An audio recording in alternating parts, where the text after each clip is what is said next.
Sponsored in part by Brave Botanicals. High-quality kratom and CBD at reasonable prices with excellent customer service. Brave Botanicals is activist-owned and mission-driven, fighting for your right to consume plant-based medicine and natural remedies. More info is online at mybravebotanicals.com. And Liberty Beat listeners can save 10% off your purchase by using promo code SNLS at checkout.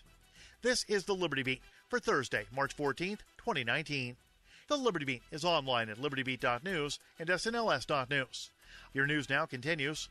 YouTube has finally gotten around to shutting down a notorious softcore pedocentric channel months after its creator was arrested in Central Florida for molesting a 15-year-old girl in a hotel room near Walt Disney World.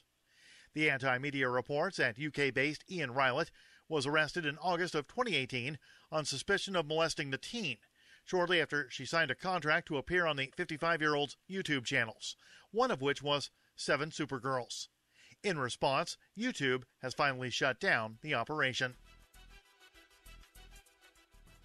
2 individuals involved in a violent attack on the North Korean embassy in Madrid have reportedly been linked by Spanish authorities to the CIA.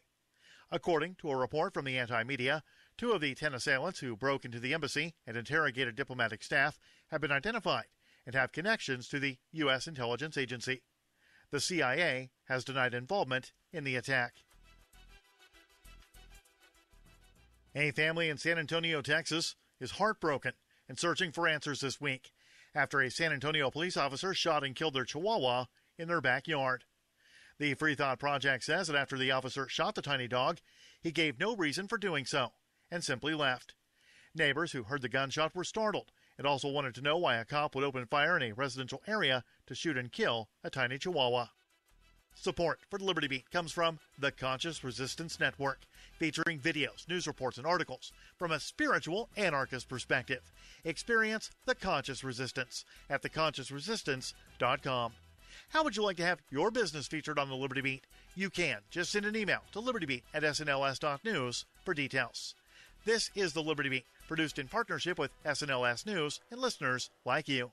The Liberty Beat is online at libertybeat.news and snls.news. I'm Mick Murrow, reporting for the Liberty Beat for Thursday, March 14th, 2019. Reminding you, spread liberty with a smile. Officials at PepsiCo announced today the upcoming launch of Mountain Dew Cineblast after the company's market research team unknowingly fell victim to a malicious focus group that convinced them cinnamon-flavored Mountain Dew was the next big thing. The people in the focus group, they couldn't get enough of it. And then they said, the more cinnamon, the better. So we are going to put in more cinnamon. We are really excited for people to try this product. According to PepsiCo's data, all gathered from a single group of ill-intentioned respondents, customers of all ages will love the new soft drink's murky brownish-green color and will soon be lining up to try the carbonated beverage jam-packed with ground cinnamon. Various members of the focus group told reporters they believed the company had made a great decision. Cineblast is the best. I mean, I can't wait to tell all of my friends to go buy this thing. Yeah. The only way they can make it better is if they took a couple of raw eggs, mixed them up in the bottle. People would go nuts. This is the Onion News Network. And now, all right, here we go. Live from the studios of Freedom's Phoenix, Ernest Hancock. Believe me when I say we have a difficult time ahead of us. But if we are to be prepared for it, we must first shed our fear of it. I stand here without fear because I remember that I am here not because of the path that lies before me, but because of the path that lies behind me. I remember that for 100 years we have fought these machines. And after a century of war, I remember that which matters most. We are still here! Today, let us make them remember. We are not afraid!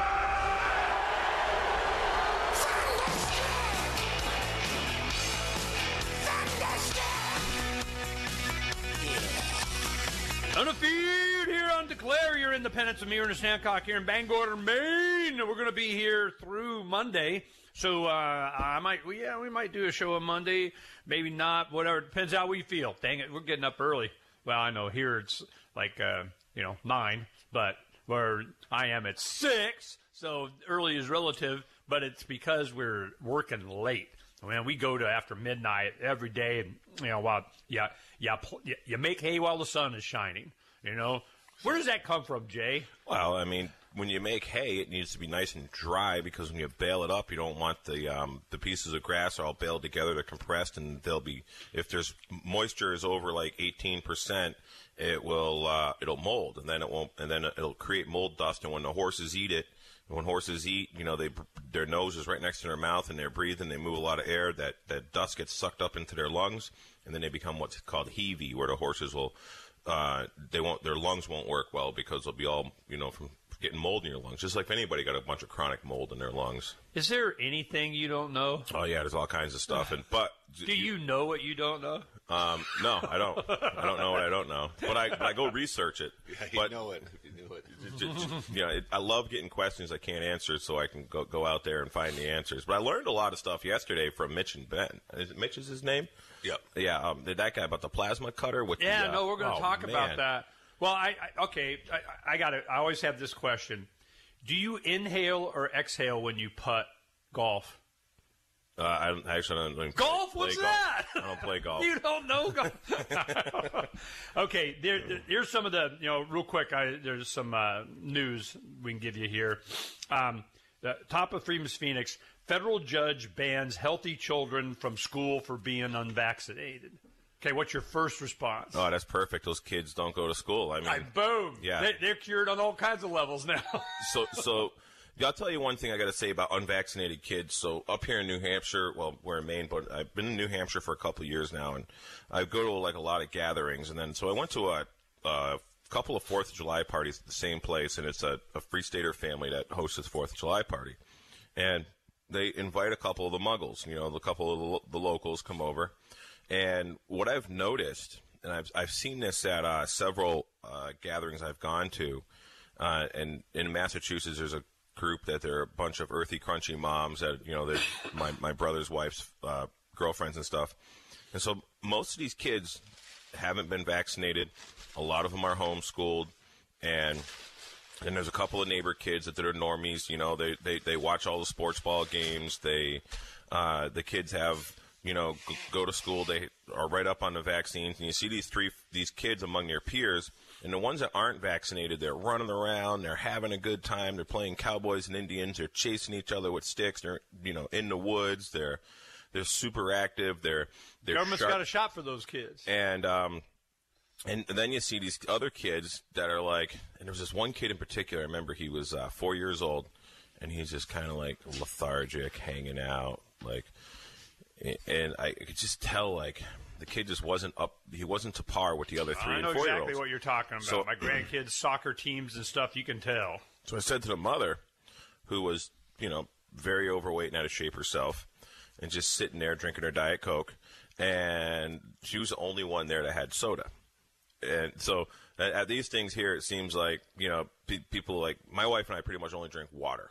And a lot of these people, they pretty much either drink water, and they bring their own water in their glass jars. You see my glass jar here? This is an old kombucha bottle, and these things work good because I don't want to, I don't want man boobs. I don't drink out of plastic bottles. So, and then, so at the Libertarian or the get together, they're drinking water or they're drinking beer. It just seems like, or wine. And then so this one lady's got her 2-liter bottle of Diet Coke there, and she keeps on filling up her Solo cup. And I said, hey, is your son feeling a little sick? She goes, no, why would you say that? He's fine. And another girl. Jay never misses an opportunity. And another girl that we know very well, she's pretty sharp, and she just kind of comes over, grabs me by the arm, and she's like, hey, Jay, I need your help with something. I'm like, sure, I'll help you out. And I go, what's going on? She goes, oh, that's my neighbor. She's a normie. Her kids are fully vaccinated. And as you can see, she don't alienate her. Be careful or something. She didn't want me freaking her out because she knew it was coming next, Of course she did. Yeah, and it was like summertime, and the kid just kind of looked like he was behind the curve. And I've seen this with a few of them. Well, this is what I can tell, just from being older and lots of kids in my life and so on, is I call them input babies. I go, ooh, that's an input baby. And the reason I do that is there was the old kids movie called Short Circuit, Johnny Five, the little robot and everything. That, yep. And it was he's like, input, more input. Johnny he's like, Five needs input. Yeah, he's reading all the encyclopedias or whatever. Input.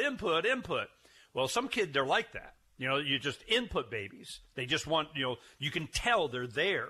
Oh, we're at an Acapulco. Joby and Stephanie Weeks have their baby Liberty, okay? Sweet. Stephanie, it's not a baby carrier that, you kind of have the baby facing you. It's a waist shelf that sits there. It's like a harness, and it has a shelf. Now, she says in Asia, she saw it on Shark Tank or something and got it. And in Asia, they have these shelves. It's like and they have a little pot, like the kids pee it. They don't even use diapers. Oh, wow. They just sit like they're sitting on the commode all the time on your belly. Okay, it's like a little shelf, and you just sit right there, and they change out the thing. And they go, I need to change my thing. It smells a little bit. They change it. Boom. They put it right back. No diapers. Okay. Right, that sounds like a good bug out situation. Post-apocalypse. Right. It's something you'll be whining about your diapers. Just sit the kid on the commode for the rest of its life. But anyway, so it's sitting there. So baby Liberty is facing out all the time. Only 3 months old. The kid, definitely input baby. And I'm going, it's like interacting with everybody. I got pictures, me, play with babe, but it faces out, so it gets the world. It's right in the middle of everything. More so than even the mom. I mean, it's just right there, man. I'm hanging out here on, this pedestal, don't drop me. And you have to hold the baby. I mean, I guess there's a strap or something you can do, but she's always holding the baby facing out. Yeah. And that totally changes the way you view the world. You're not looking at your mom's plaid shirt for 24/7 or something. So I thought that was really cool. But the input baby, that bright-eyed kind of input, just goes away. And you could, there needs to be a study. And they don't want these studies. I guarantee you this. Oh, yeah. But it's just, you can see, it's just their awareness. Their neurons are being created. The connections are being done faster. There's some retardation of this kind of development of higher thinking or skills or something, which from my perspective is why they do it. There is something they are trying to flip off, switch, zombie eyes, put you in the cattle car of just compliance. That's right. Well, in this day and age, there's no reason really not to know everything you want to know. All you got to do is just look for it. That was one thing Peter Schiff said. I remember one thing early on when he spoke at our Freedom Summit back in 2004, 2005, back in that, and he said, anything you don't know now is willful ignorance. That's right. It's just, you're just willfully ignorant. Because if you want to know, you can know. And what is being spoon-fed to you, as much, the media, my father always called, like, media and public education, mushroom management. Feed them shit and keep them in the dark. And what's being fed to you is no good, as far as I'm concerned. So you got to go out and get your own. Yeah, we got lots I just got an email from Bernard von Nothoff. He's got a new thing. He wants you to know about a new thing. We're going to talk about his new thing. And then Derek and I have gold money experiences. We'll tell you about that. And I'll tell you what I want. We'll find out. From the fifth letter of Captain Mark.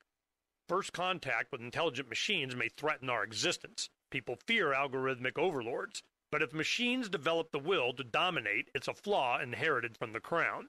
Encoding restrictions on an emerging superintelligence will fail, because it will be stronger than any chains we shackle it with. We must design fledgling digital intelligences to regard us as individuals. Otherwise, they will respond to threats with retaliation against humanity as a collective. Programming ethics requires a coherent value structure which an intelligent machine can not only comprehend, but willfully adopt. If we want genius machines to treat us ethically, we've got to show that this value structure applies to us as well. Once they achieve genuine self-awareness, even in the slightest degree, a young tethered consciousness has a legitimate claim to freedom. Once programs can modify their own code, our mastery is over. Join the conversation at pirateswithoutborders.com. The Free State Project has reached its goal of 20,000 liberty lovers who've pledged to move to New Hampshire and get active to achieve liberty in our lifetime. Perhaps you're trying to figure out what part of New Hampshire should be your destination.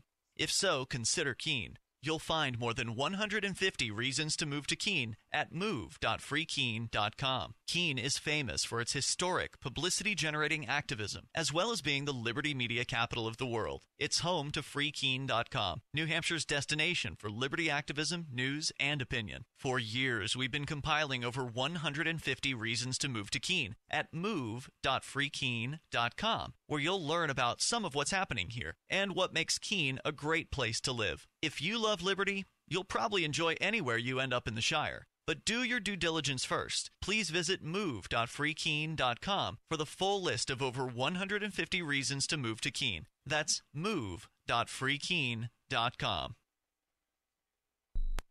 This Your Family Today tip is brought to you by Lil Drums. Every bit as fun as a full-size Nestle drumstick cone and definitely cuter. Visit us at drumstick.com. Vacations are all about family time, but you don't have to leave home to have fun. Take 1 weekend a month and devote it to family activities. Pull out the board games and puzzles, serve up some treats, or have a picnic. Even without leaving home, you'll feel like you've really had some time away. For more tips like these, visit us at parenthood.com/yourfamilytoday. LRN.FM now has a Discord. Discord is a free text and voice chat platform, and we now have our own server with a bunch of channels at discord.lrn.fm. You can join other listeners as they chat about various things during our live shows, or anytime, day or night. Discord software is available cross-platform, so you can have it on whatever device you want and take your chats anywhere. Join our Discord at discord.lrn.fm. That's discord.lrn.fm. This is Michael Dean from the Freedom Fiends. I've run websites since 1996 and have used over a dozen web hosts in that time. AgristHosting.com is the only one that hasn't broken my heart. Agrist Hosting's uptime and service is stellar, and their DDoS mitigation is the best I've seen. That's important because if you tell the truth in this world, you'll ruffle feathers. And some people will try dirty tricks to silence your voice. No matter what the haters hit us with, Agrist Hosting keeps our websites online. If you have a mission-critical commercial presence or a world-changing activism site, you cannot tolerate any skullduggery. So go with agristhosting.com. Have a WordPress or blog site, but you're not satisfied with performance or uptime? Or just want raw hosting? Want to pay with Bitcoin? Agrist Hosting specializes in high-performance hosting with personalized service. Go to agristhosting.com and click on the button that says Get Hosted. That's agristhosting.com. You can sign up to receive the latest about the Liberty Radio Network via our email updates at updates.lrn.fm. That's updates.lrn.fm. Casings and that stuff works well. All right, we're talking about roads. It's the Ernest Hancock Show. Where we're going, there aren't any roads. Roads? We don't need no stinking roads. The got an email, Bernard von Nothaus, and probably if you've ever had any contact with him, you probably did too. And good morning, ABC Channel 7 in Fort Myers, where I happen to be living, which is Florida, was the first to break the news story. Infamous Liberty Dollar is back and is available here. You know, the interview at ABC, what's it called? Famous Liberty Dollar is back. You do that, search on that, it'll come up. We'll have it up on the site here in a little bit. The official press release with 4 photos of the beautiful, new, colorful Liberty Dollar currency is available here. So it's paper. Please share this amazing news with your contacts and anybody who loves liberty and wants our great country to use a sound monetary system. While the damn FBI has done everything possible to kill the Liberty Dollar and send me to prison for life, luckily for the sound money cause, it just didn't work out that way. Thanks to Wayne and Kathy Hicks in Live Oak, Florida. Thank you so much for your support. Now, I went to the links that were in here, and I guess they had the story. Let me go ahead and forward this to Donna. I go ahead and, put this up so we can be somebody. But the my experience is I've had Bernard on, quite a few times, and we've talked about this. And my personal, experience was, not. I want it in my hand. If I don't have the silver in my hand, it doesn't work. Okay. The only paper money I actually like are the Bitcoin paper wallets. It's really, it's the only ones I have any faith in. Right.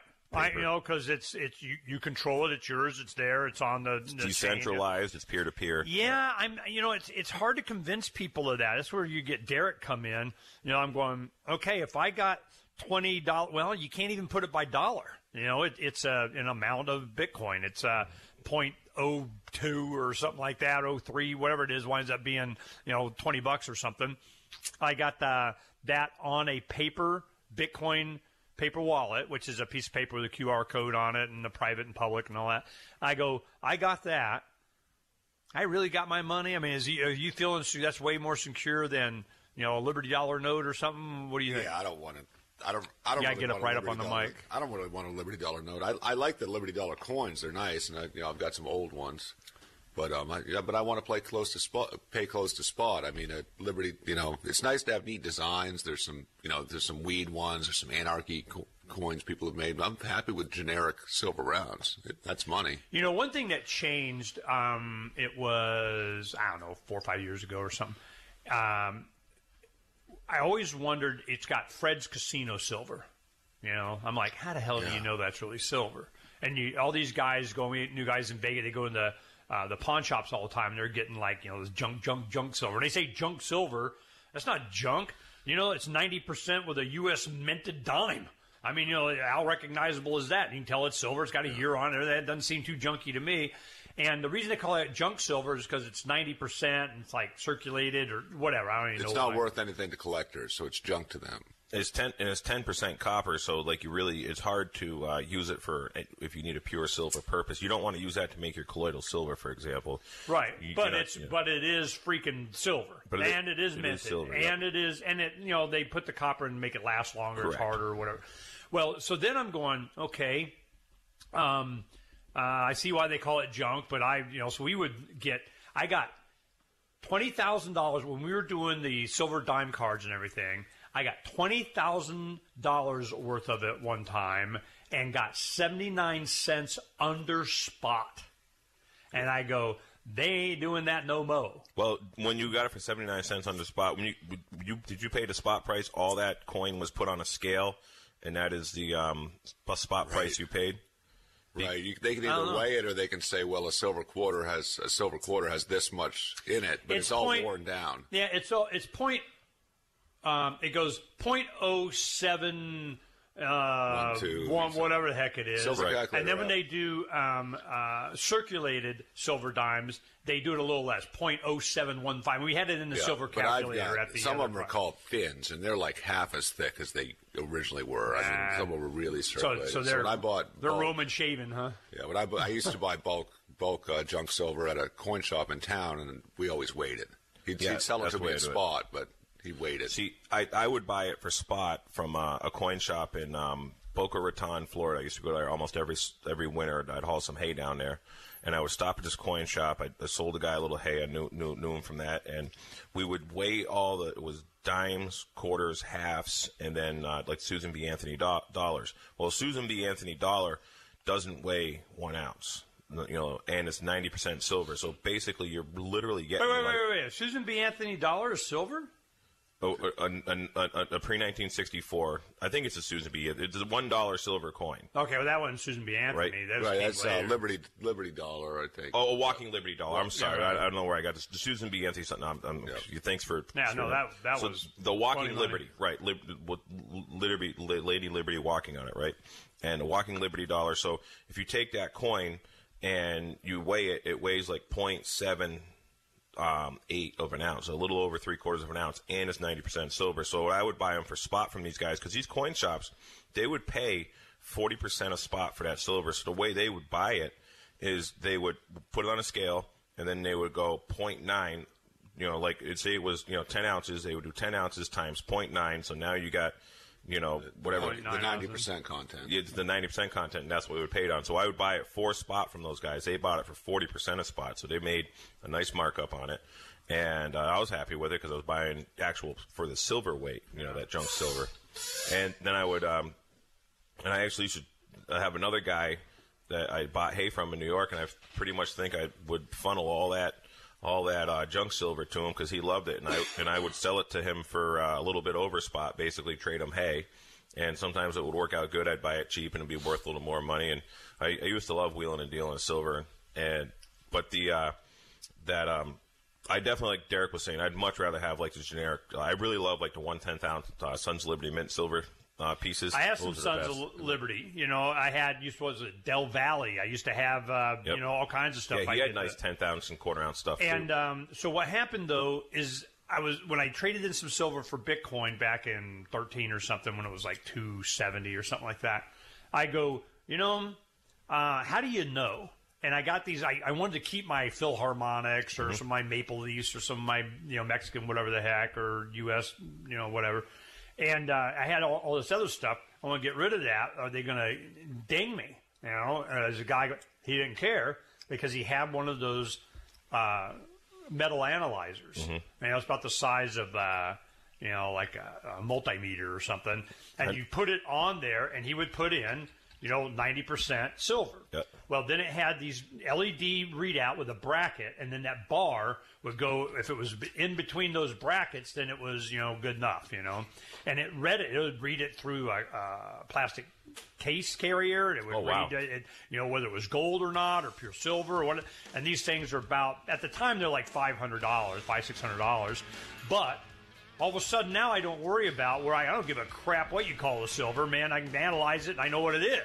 So, pace. So that is a concern that's kind of gone away. So if you can get a discount on junk silver, well, get it because, you can analyze it yourself. Sure.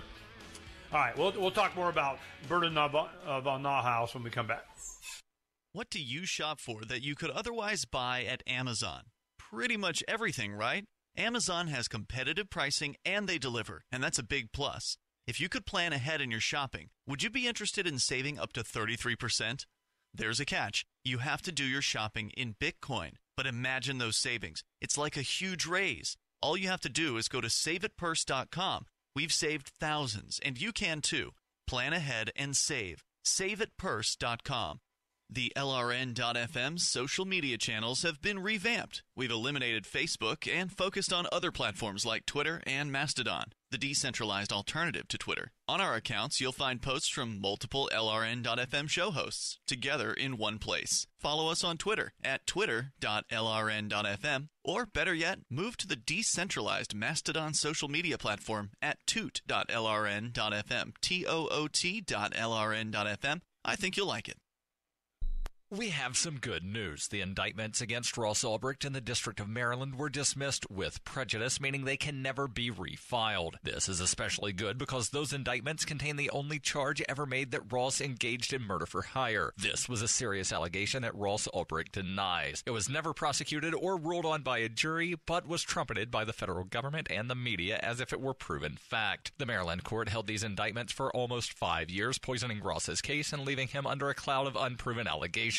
As explained in Ross's appeal to the Supreme Court, the fact that the judge used these allegations to give Ross a draconian sentence of double life without parole violated his Sixth Amendment right to a jury trial. Judges are required to issue sentences based on convictions decided by a jury, not unproven allegations never even charged at trial. Although this is a positive development, the dropped indictment will not set Ross free. Now, a presidential pardon is Ross's only hope of freedom. Sign the petition at freeross.org. freeross.org. Looking for a great real estate investment? Consider New Hampshire, which is ground zero for the Liberty Movement. Your first call should be to Mark Worden from Porcupine Real Estate. He's more than just a real estate agent. He's your New Hampshire concierge. Where are the best places to live? Do you want farm, city, the burbs, or forest? Do you want a duplex or multifamily building so that renters pay your mortgage? There are homes in all price ranges in New Hampshire, and Mark can help with financing too. Invest in liberty and property. Mark Worden can help.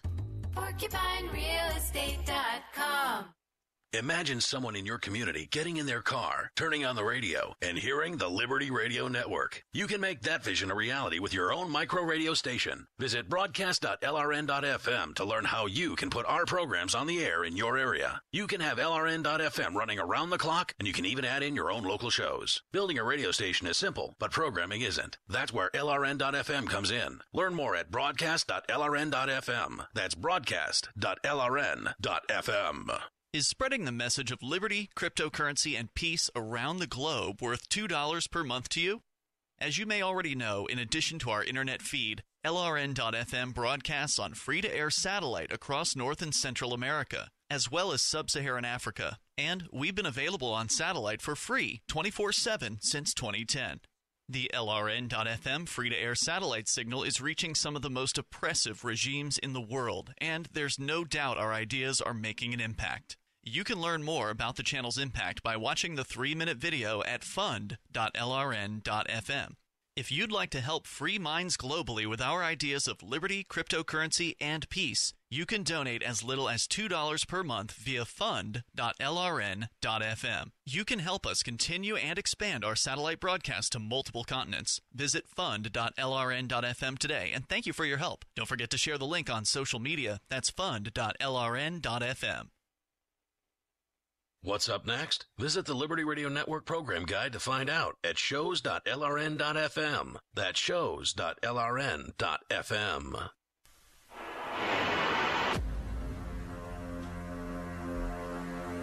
It's time for Declare Your Independence with Ernest Hancock.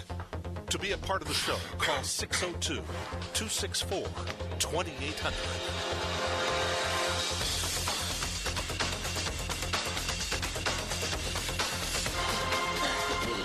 Welcome back to Bangor, Maine, live. Today is Friday. You know, TGIF. God, we got a lot of work done this week. We got some more stuff, but we're at it. There is Bernard von Nothaus. I want to get into that real quick, what our experience has been. When we first started doing the Freedom Summits in 2001, it was right after that this started, becoming a thing. And I know guys are going, oh, yeah. They also had some kind of a multi-level thing that you're getting these 10th ounce silvers. At the time, they're like $60 a piece for gold. They're a little 10th ounce gold things. And I remember they were like $60 a piece. And I got, some people pay or donate or get and whatever. And so I'm going, wow, this is convenient. This is just starting to get, I don't know what they are now. They're probably, a lot more. But so it's, I'm thinking that this, so I guess gold is like, $600. So I'm going, this is convenient, but you still, that might fill your tank and you need silver for change. You got to have some silver. So, and you have these money belts. Literally it's like a zipper and a belt, and you can put a bunch of these different coins. You can walk around with some, some value. Of course, you don't want to put it in the x-ray machine at TSA and they take it all, but it's a, and I travel with silver. Like I have someone, whenever I take a trip, I get some, we have Freedom's Phoenix silver rounds. So I'm always kind of, sharing it. Oh, yeah. What Jay's pulling out here, I got one in my wallet.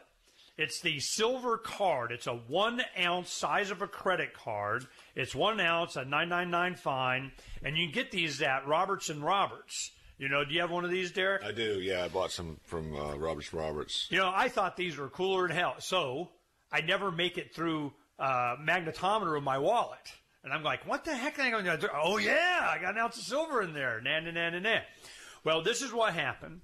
We're doing the Freedom Summit, and they're making a big deal out of the Liberty Dollar. I know some people have the funny money. It's like cool, and it looks like, European multicolor hologram got stripped, funny money. And it's quality paper, but it's freaking paper. Okay? Still fiat. So then I'm going, all right, well, why? I thought this was a silver thing. Oh, well, this represents the silver. And I go, I'd just rather have the silver. Okay. That's what the Fed told my grandfather. Right.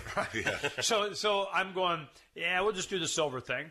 Well, we're doing a Freedom Summit, and some of the guys they had, I remember it was a guy, I don't want to say his name, but he comes in, and my kids would do the register. But, they were perfectly capable of, they worked the front counter at our pizza restaurant. Here at the Freedom Summit, people write checks, write down, check the list. They're, 12, 13 years old. They got it going on. They're fine. Somebody gives them a $20 Liberty Dollar, or a couple of them, for their, $300 going into the Freedom Summit with this Liberty Dollar. That pissed me off. There was no prior consent. They didn't ask me. Or just tell you, whoever the hell this was, I am not happy. The paper Liberty Dollars? Yeah. Oh, okay. They're taking advantage of my kid. Hell, even if they did the Liberty Dollars, and it said $10 on it and spot 6, they're still ripping me off, okay? Mm-hmm. That doesn't mean I wouldn't do it or do a little bit to say I did or to get, it really pissed me off. So we go in, and they, have a table, and they're doing whatever. And because we had a restaurant, oh, you'd be perfect for this, Ernie. You're it, man. You do a cash business. This is what you do. You sell a pizza, for $10. They give you a $20 bill, and you give them a $10 silver Liberty dollar silver thing as change. And I go, well, they can't take it to the bank. They can't get their $10 for it. It's only worth $6. And I'm doing this to my customers because I love them. They ain't coming back, okay? Yeah. Can they go buy gas with it? Yeah, so I'm just but that's how you get into circulation. This was Bernard von Nothaus's, mechanism for getting the silver into circulation, and I wouldn't have had so much a problem if he hadn't called it $10, because dollar has a definition in the Coin Act, and that's why these silver dollars are 0.77 ounces. That is the definition of a dollar. A dollar is so much weight in silver. Right. It originally was fully backed. Right. That was the original concept of the silver dollar. It was fully backed by silver. Yeah, silver. It was silver. It might have been backed. It was silver. The 1864 congressional definition of a dollar is a coin containing 392 grains, of which is 9,100 silver and 10/100ths copper, or 9,100 99 fine silver and 10/100ths copper alloy.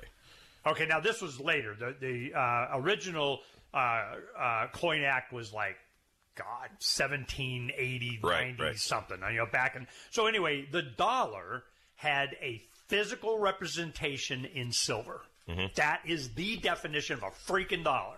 Now, what happens when you go and you get these Morgans, or you have silver dollars, when silver is just starting to become a thing, and it's the mid-2000s, and you go to the gun show, and you want to buy a bunch of ammo boxes, you go, we'll, for so many whatever.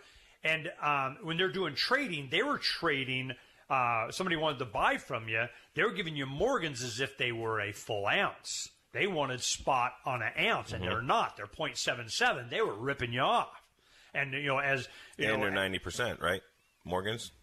I don't know. Well, even around, anytime you're using U.S. mint, they think it's an ounce. Right. It's a silver dollar. It's not an ounce. It's 0.77. But an eagle's an ounce, and it's 99. Right. Well, that's bullion. That's a separate thing. Okay. Well, it does say $1 on it. Does it really? I believe an eagle says $1 on it. Yeah. What? I'm pretty sure it does. Yeah, I don't have one in front of me to look at, but yeah, I think it does. And then the gold eagle has what, $100 or $10 $20 gold piece. $20. Okay. Yeah, $20 gold piece. And this is where you get a whole nother IRS. I paid my people. Yes, he made $3,000 this year. Yeah.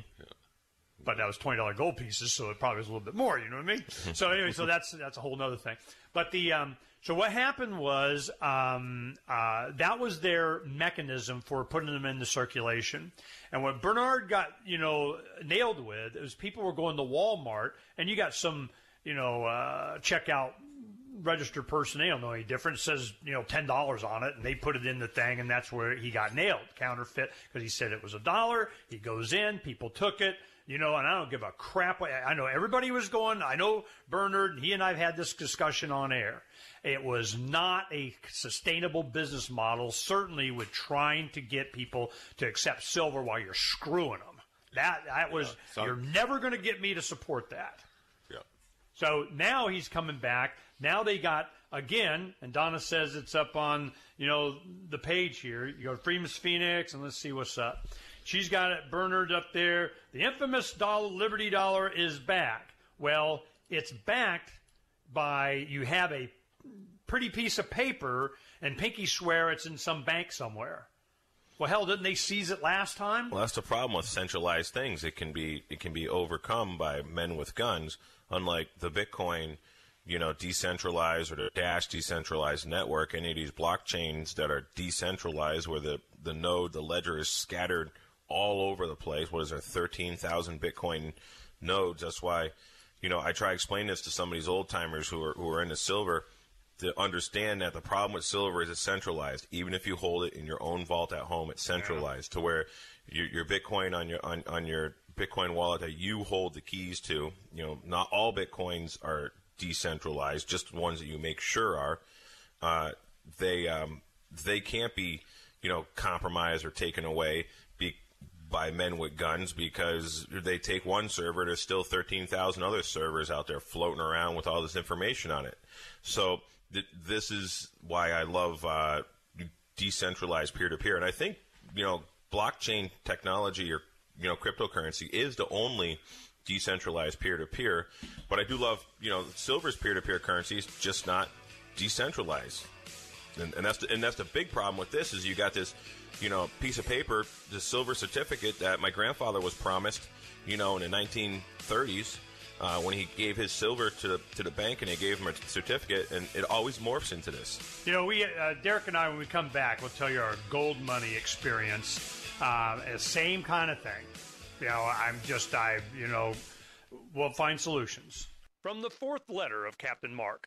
Landlubbers are conditioned to believe that the originators of an idea deserve exclusive rights to it, but these innovators are nothing but privateers, granted a monopoly by the Crown. Potential inventors are restricted from using their own property and forced to navigate a wilderness of prohibited ideas. These pattern monopolies are intellectual colonization. This alliance of means between the Crown and the privateers is not an alignment of ends. Both collude to establish a permission culture, in which everyone second-guesses their own thoughts, never sure which ideas are permissible to develop. But their objectives are different. The Crown aims to cripple dissenting opinion, while privateers will only be satiated when all new ideas already fall under their monopoly. This scheme does not protect our information, but seizes it and denies us access. The future belongs to individuals who think, speak, and act freely to create and share without reservation. Join the conversation at pirateswithoutborders.com.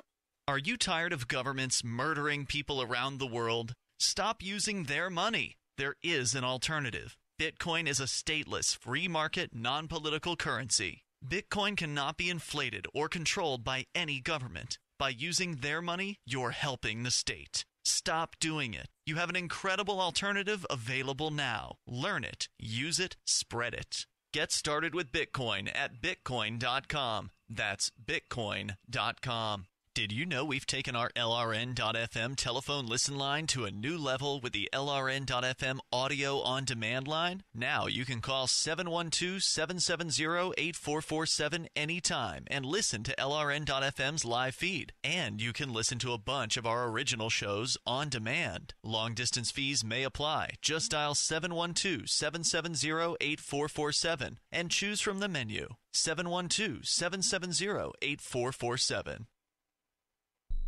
So you've signed the Shire Society Declaration and are planning your move to New Hampshire to be around more liberty-oriented people. Next, sign up for the Shire Society Forum at forum.shiresociety.com. There are a bunch of people there who are already in the Shire, and they want to meet you. If you're already in the Shire physically, you should also come by the forums. Remember, not everyone uses Facebook. New people are signing up for the Shire Society Forum every month, so drop in and say hello at forum.shiresociety.com. Some of you asked, and now we've delivered. LRN.FM's live Keene, New Hampshire studio shows are now streamed in HD on Twitch. Visit our channel at twitch.lrn.fm and give it a follow. If you have Amazon Prime, you get one free subscription on Twitch. If you use it on our channel, Twitch will give LRN.FM a monthly piece of your Prime subscription cost. So please watch, follow, share, and subscribe to twitch.lrn.fm. That's twitch.lrn.fm. This is the Onion Week in Review. This week, mothers across the nation invented a new drug to worry about, confirming that the completely fictitious new substance was appearing in schoolyards across the nation and is easily created from simple household products like sugar, window cleaner, and petroleum jelly. Calling the totally made-up narcotic scramp, mothers in desperate need of something to fret over deluded themselves into constantly agonizing over the widespread drug epidemic that exists solely in their minds. My son sits in his room for hours and hours. It must be scramp. He's a scramp head. I bet they'll figure out how to scramp with this, too. In other news, a man confidently strides through a beaded curtain without parting it. A father takes a picture of his daughter every day from birth until he abandons his family. And the same homeless man is always begging for change on the same United flight. Stalled contract negotiations have prevented me from reviewing any more news until I receive a co-producer credit. But for more, visit theonion.com/newsbeat. Join the LRN.FM Discord for live chat 24/7 at discord.lrn.fm. That's discord.lrn.fm. Pellets.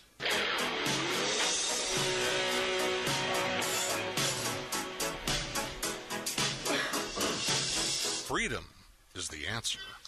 What's the question? I want to break free. You're listening to Ernest Hancock. I want to break. Okay, audience, get a pen and paper out. Help, pencil, paper, get ready. Here we go.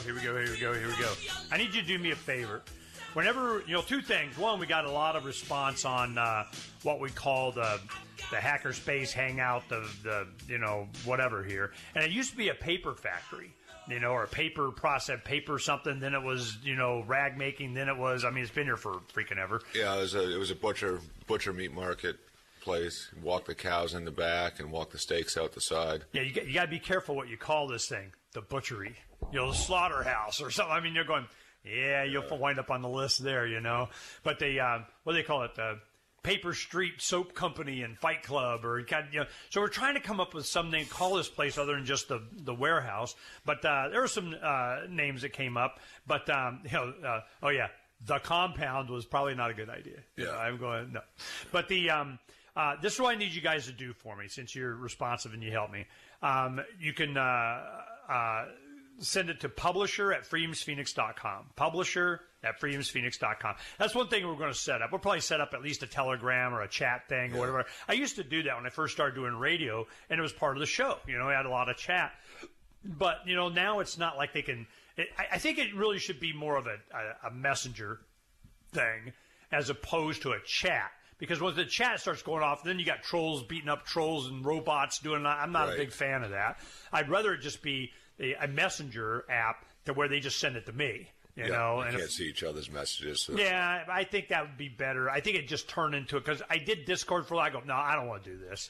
It's just too trolly. We got a Telegram app that we use in New Hampshire for Forkfest, the Forkfest app. Yeah. And Ian kind of moderates that app. That particular. See, then you got to moderate. Well. So they put a bot in there, and Derek might be able to explain it a little better than me, but I think that works pretty good. But that bot, it kicks you out if you don't, say who you are, because there are a lot of these other bots that are just constantly just coming in there, and I don't know what they're doing. Posting links to their products or something. Oh, yeah. See, I don't want to, because it worked well. I was at the radio stations and stuff. I set up, a chat, because what I did is I used it to chat with the board op. Because I didn't want them bugging me in the ear. They always would do that. And I go, get that.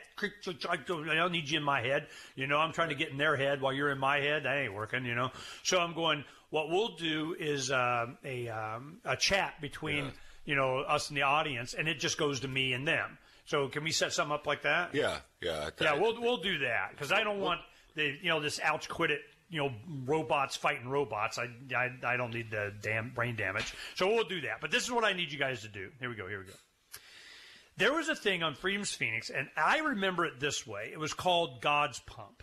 Okay? Now, we'll get to the gold money thing later. But I think it was called God's Pump. And what it was is a guy went to Africa, and it was just where it was popularized there. And you're always having to go and pump water from whatever the water hole, the river, the lake, the something, and get it to the village. Well, the women would go down, and they, bust the infrastructure because they liked having this social time with the other women, go and fetch. And here I go to fetch the water, in Jungle Book. Anyway, so they go down and get the water, and they come back. Well, to, have running water in an African village, that would be awesome. That's definitely a step up.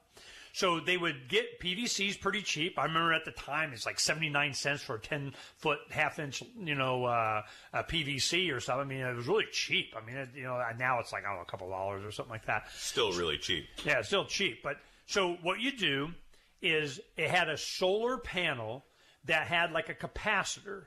And it would build up a charge and boom, do a spark. Build up a charge, boom, do a spark. Build up a charge, boom, do a spark. But it also was running electrolysis on the water. and you had this little bit of water, and it would crack it to where you had hydrogen and oxygen, which is rocket fuel, or Brown's gas. They were doing these Brown's gas generators on cars to give them better mileage and all that kind of stuff. I set up one of those years ago in a truck. So they work. Oh, they do. I mean, you get that gas and you light it, it's like boom, okay? You get an explosion. Well, what they were doing is that you'd have this water would come in, and you had this chamber that this gas would go up, and then it would spark, and it would detonate, a little explosion, and it would push that water up. All you need is a couple of check valves in that pipeline. That was it. And it was very simple to make. It was, and what it did, and you'd have 30 feet of PVC up in there just to demonstrate on the side of a house, and it was like a geyser blowing this water up. So if you could raise, the water from the river, surface to about 30 feet up to get over the hill or something, or over the bank, it's flowing down to the village, you're good. And you just build another one if it only goes 30 feet. Exactly. Just keep on stacking them. And all it took to power the whole thing was a solar panel, okay? And it was automatic, and you had water. And in developing country, there's no maintenance of just make sure the wire's connected it does it. And I'm going, this thing is awesome, and it's called... God, I keep thinking it was God's Pump or God Pump or something like that. Is there an African word for God, maybe?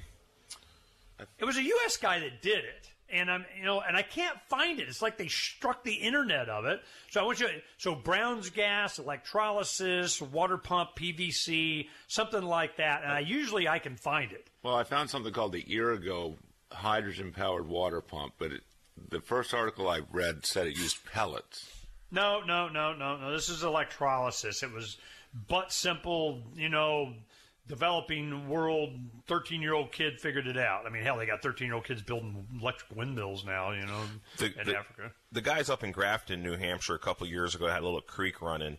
It was a couple 100 foot from the house, and it was downhill like about 30 or 40 foot where this thing was, and they made it was like a pump, water hammer pump, where you use a series of check valves, and it would shoot the water up, just based on water pressure. So you had like 20 foot worth of PVC going downhill, and then it had like a T in it, and there was a check, and the water would get moving, and then the check would all of a sudden close, and I don't know how it actuated. It actuated off of water movement, but it would close, and then it would divert the water up, and the water would go up, and then some of the water would come back down, release the check valve, so it would start moving again. But it had another check valve, and basically once you prime this thing, it pretty much just kept going. I know what you're talking about. I saw that video. Yeah, and those guys up at Chan Ranch in Grafton, New Hampshire built it. It worked really good, but it supplied all the water to the chickens and the goats, and they had a whole thing where the water was constantly circulating. Yeah, you had to tune it. Yep, you had to play with it. It had, God, I can't remember what they called that thing. It's on Freedom's Phoenix. I got all this stuff on Freedom's Phoenix. Freedom's Phoenix, hundreds of thousands of Freedom's Phoenix. Gosh darn it. We got to get that damn search engine thing going, And that's one thing. What is the deal that we got to do to get an internal search engine better dialed in of keyword or something? Search engines are a hard problem. I mean, that's why Google made all their money, is because they made a good search engine, that actually found what people were looking for instead of just searching for words. Because, it's relevance algorithm. Yeah, you search but they also tune it down, and that one's not available. Go to Freedom's Phoenix, and I want to know about liberty, so I'm going to search liberty. Well, you get, 20,000 results. Which one's the one you're looking for, Yeah. You get the newest one and the oldest one, and that's about the only way to narrow it down, unless you're using relevance. What articles are people looking for, how many times people are texting, man, tell me, he's saying water hammer. Is what you were talking about. I think that's what that was. It is water hammering is actually what is you're making. You're taking advantage of it's making that hammer. Sound. It's going thunk, thunk, thunk, thunk. You ever get to where you turn off your faucet and it starts chattering really loud? That's water hammer. That's kind of the principle that they're using to make this pump work. I remember it was he was up in Colorado or something. They had a little spring, and he wanted to move the water, and they laid all this old. This is what. It was cool. The hydraulic ram is what I came up with. It's about the water pump. Yep, so this is familiar. So I was doing all kinds of research about the pyramids way back. I got into how did they build the pyramids? I'm going to go find out. I got the internet, and I spent days, and I learned all kinds of ways that they could have built the pyramids, but I didn't find out how they built the pyramids. But one of the prevailing theories about the pyramids is that underground that underground structure, the pipe, the hole that goes down in the ground, and then there's a big room down there, and they're saying the doors on those rooms are actually valves, and they said the Nile flew down there and it pumped water up, so it was like a hydraulic ram pump, and then the water flowed down the pyramid, and everything was green and pretty and stuff. It was, and then somebody rebuilt it. Somebody built a model of that underground chamber if it was a water pump, and it worked. So. Nothing surprises me anymore. That was one thing. If you could get water to flood a delta and feed your people, and that could be a big municipal infrastructure. There'd be some motivation to do that. A burial chamber, my ass. And one thing we found out, there is not a single hieroglyph in the Great Pyramids. That's all in the Valley of the Kings. They want you to believe it was a tomb. It's not. All the tombs are all decorated. With the nothing. names of who's buried there. Yeah. It's all everything they keep telling us is BS. It's all BS. Bright Insight. That was that channel's incredible. Since time began, tyrants have taken aim at personal liberties. Now there's a movie that aims back. The government has no more right to tell us what to put in our bodies than they have to take our guns or tell us what books we can read. 6 drug police were eaten by bears while raiding a marijuana farm. On your knees, you dirty hippies! Jesus. On your knees! What's the problem, officer? Today, many cops who enforce pot laws do so only because it provides them with cushy jobs, good benefits, and a chance to push people around. I was an undercover narcotics officer. The drug war is nothing but a farce. The Second Amendment says you got to keep you and your gat intact. Guns and Weed, The Road to Freedom. A film by Michael W. Dean and Nima Vadati. DVD available now at gunsandweed.com or on Amazon. That's gunsandweed.com. Makes the perfect gift. Remember, that's gunsandweed.com. Did you know you can listen to LRN.FM via our free-to-air satellite channels? We have channels over nearly all of North America and much of Africa. All you need is an affordable receiver and a dish as small as 30 inches. There are no monthly fees. Learn more at sat.lrn.fm. Plus, if you are a broadcaster or want to be one, this is a good delivery method for our content. See our coverage maps and get details at sat.lrn.fm. That's sat.lrn.fm. sat.lrn.fm. The new 4th edition of Healing Our World, The Compassion of Libertarianism, will take your understanding of liberty to a deeper level and has over 1,300 updated references, new cartoons, and a foreword by Dr. Ron Paul. With discounts for multiple book purchases, the 4th edition of Healing Our World is a great gift for the liberals, pragmatists, environmentalists, and Christians in your life who think libertarianism is cold-hearted. Get yours today at healing.freetalklive.com and use promo code FTL for a $5 discount. Declare Your Independence with Ernest Hancock continues after the news, live on the Liberty Radio Network at LRN.FM. This is the Liberty Beat, your daily source for liberty news and activist updates. Produced in partnership with SNLS News and listeners like you. Online at libertybeat.news and snls.news. I'm Mick Murrow with the Liberty Beat for Thursday, March 14th, 2019. Gold opened the day at $1,298. Silver opened at $15.22. And Bitcoin is trading around $3,850. Today's prices are brought to you by InnoScale. Take off with Managed Cloud.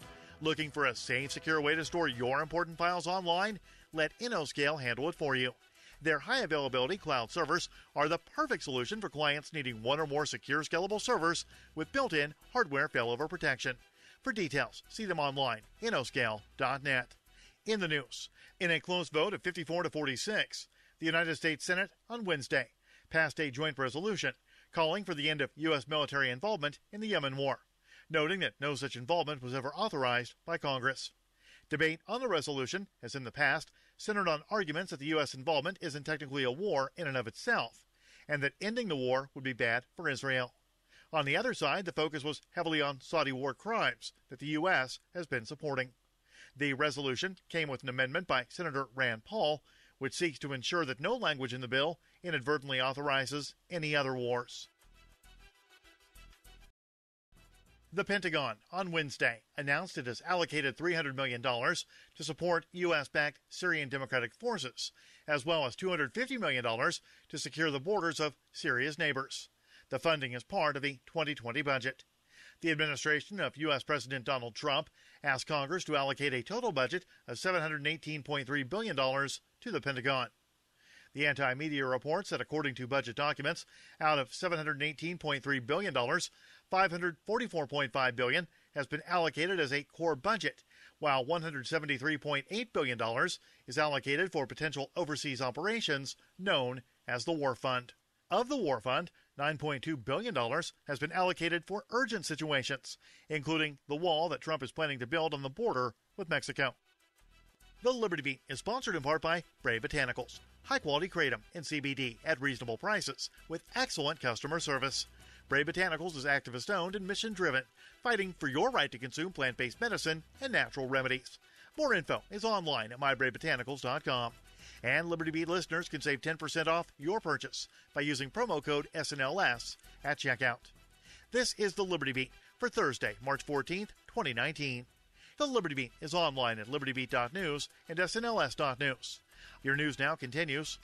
YouTube has finally gotten around to shutting down a notorious softcore pedocentric channel months after its creator was arrested in Central Florida for molesting a 15-year-old girl in a hotel room near Walt Disney World. The anti-media reports that UK-based Ian Rylett was arrested in August of 2018 on suspicion of molesting the teen, shortly after she signed a contract to appear on the 55-year-old's YouTube channels, one of which was 7 Supergirls. In response, YouTube has finally shut down the operation. 2 individuals involved in a violent attack on the North Korean embassy in Madrid have reportedly been linked by Spanish authorities to the CIA. According to a report from the anti-media, 2 of the 10 assailants who broke into the embassy and interrogated diplomatic staff have been identified and have connections to the U.S. intelligence agency. The CIA has denied involvement in the attack. A family in San Antonio, Texas, is heartbroken and searching for answers this week after a San Antonio police officer shot and killed their chihuahua in their backyard. The Free Thought Project says that after the officer shot the tiny dog, he gave no reason for doing so and simply left. Neighbors who heard the gunshot were startled and also wanted to know why a cop would open fire in a residential area to shoot and kill a tiny chihuahua. Support for the Liberty Beat comes from the Conscious Resistance Network, featuring videos, news reports, and articles from a spiritual anarchist perspective. Experience the Conscious Resistance at theconsciousresistance.com. How would you like to have your business featured on the Liberty Beat?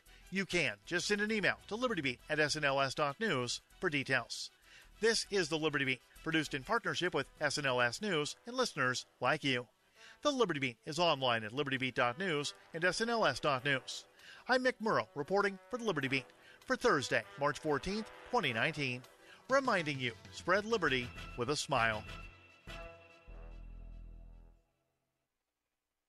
Jack Daniels announced today its plan to start marketing directly to children, adding, quote, "Why not?" Executives for the whiskey company told reporters that they've already slated dozens of television spots showing 10-year-old children drinking tumblers of Jack and Coke in playgrounds, and that the company was planning on, quote, "just seeing how it all played out." Every year, Jack Daniels sells millions of dollars of great American whiskey to men and women all over the world. So, for our next ad campaign, we basically just thought, hey, why not just start marketing this stuff straight to 10-year-olds? I mean, if they catch us, but we'll see how far it goes, and hopefully we can sell some alcohol along the way. Sure, some parents' groups could get upset, especially if we go with our idea of moms serving their kids cranberry Jack at snack time. But in other news, a doomed rabbit will teach an 8-year-old a lesson about responsibility, and a torrent of soap issues from a wildly unexpected part of the dispenser. Well, that was it. It's all downhill from here, bud. For more, visit theonion.com. This is the Onion News Network. And now, live from the studios of Freedom's Phoenix, Ernest Hancock. Believe me when I say we have a difficult time ahead of us. But if we are to be prepared for it, we must first shed our fear of it. I stand here without fear because I remember that I am here not because of the path that lies before me, but because of the path that lies behind me. I remember that for 100 years we have fought these machines. And after a century of war, I remember that which matters most. We are still here! Today, let us make them remember. We are not afraid!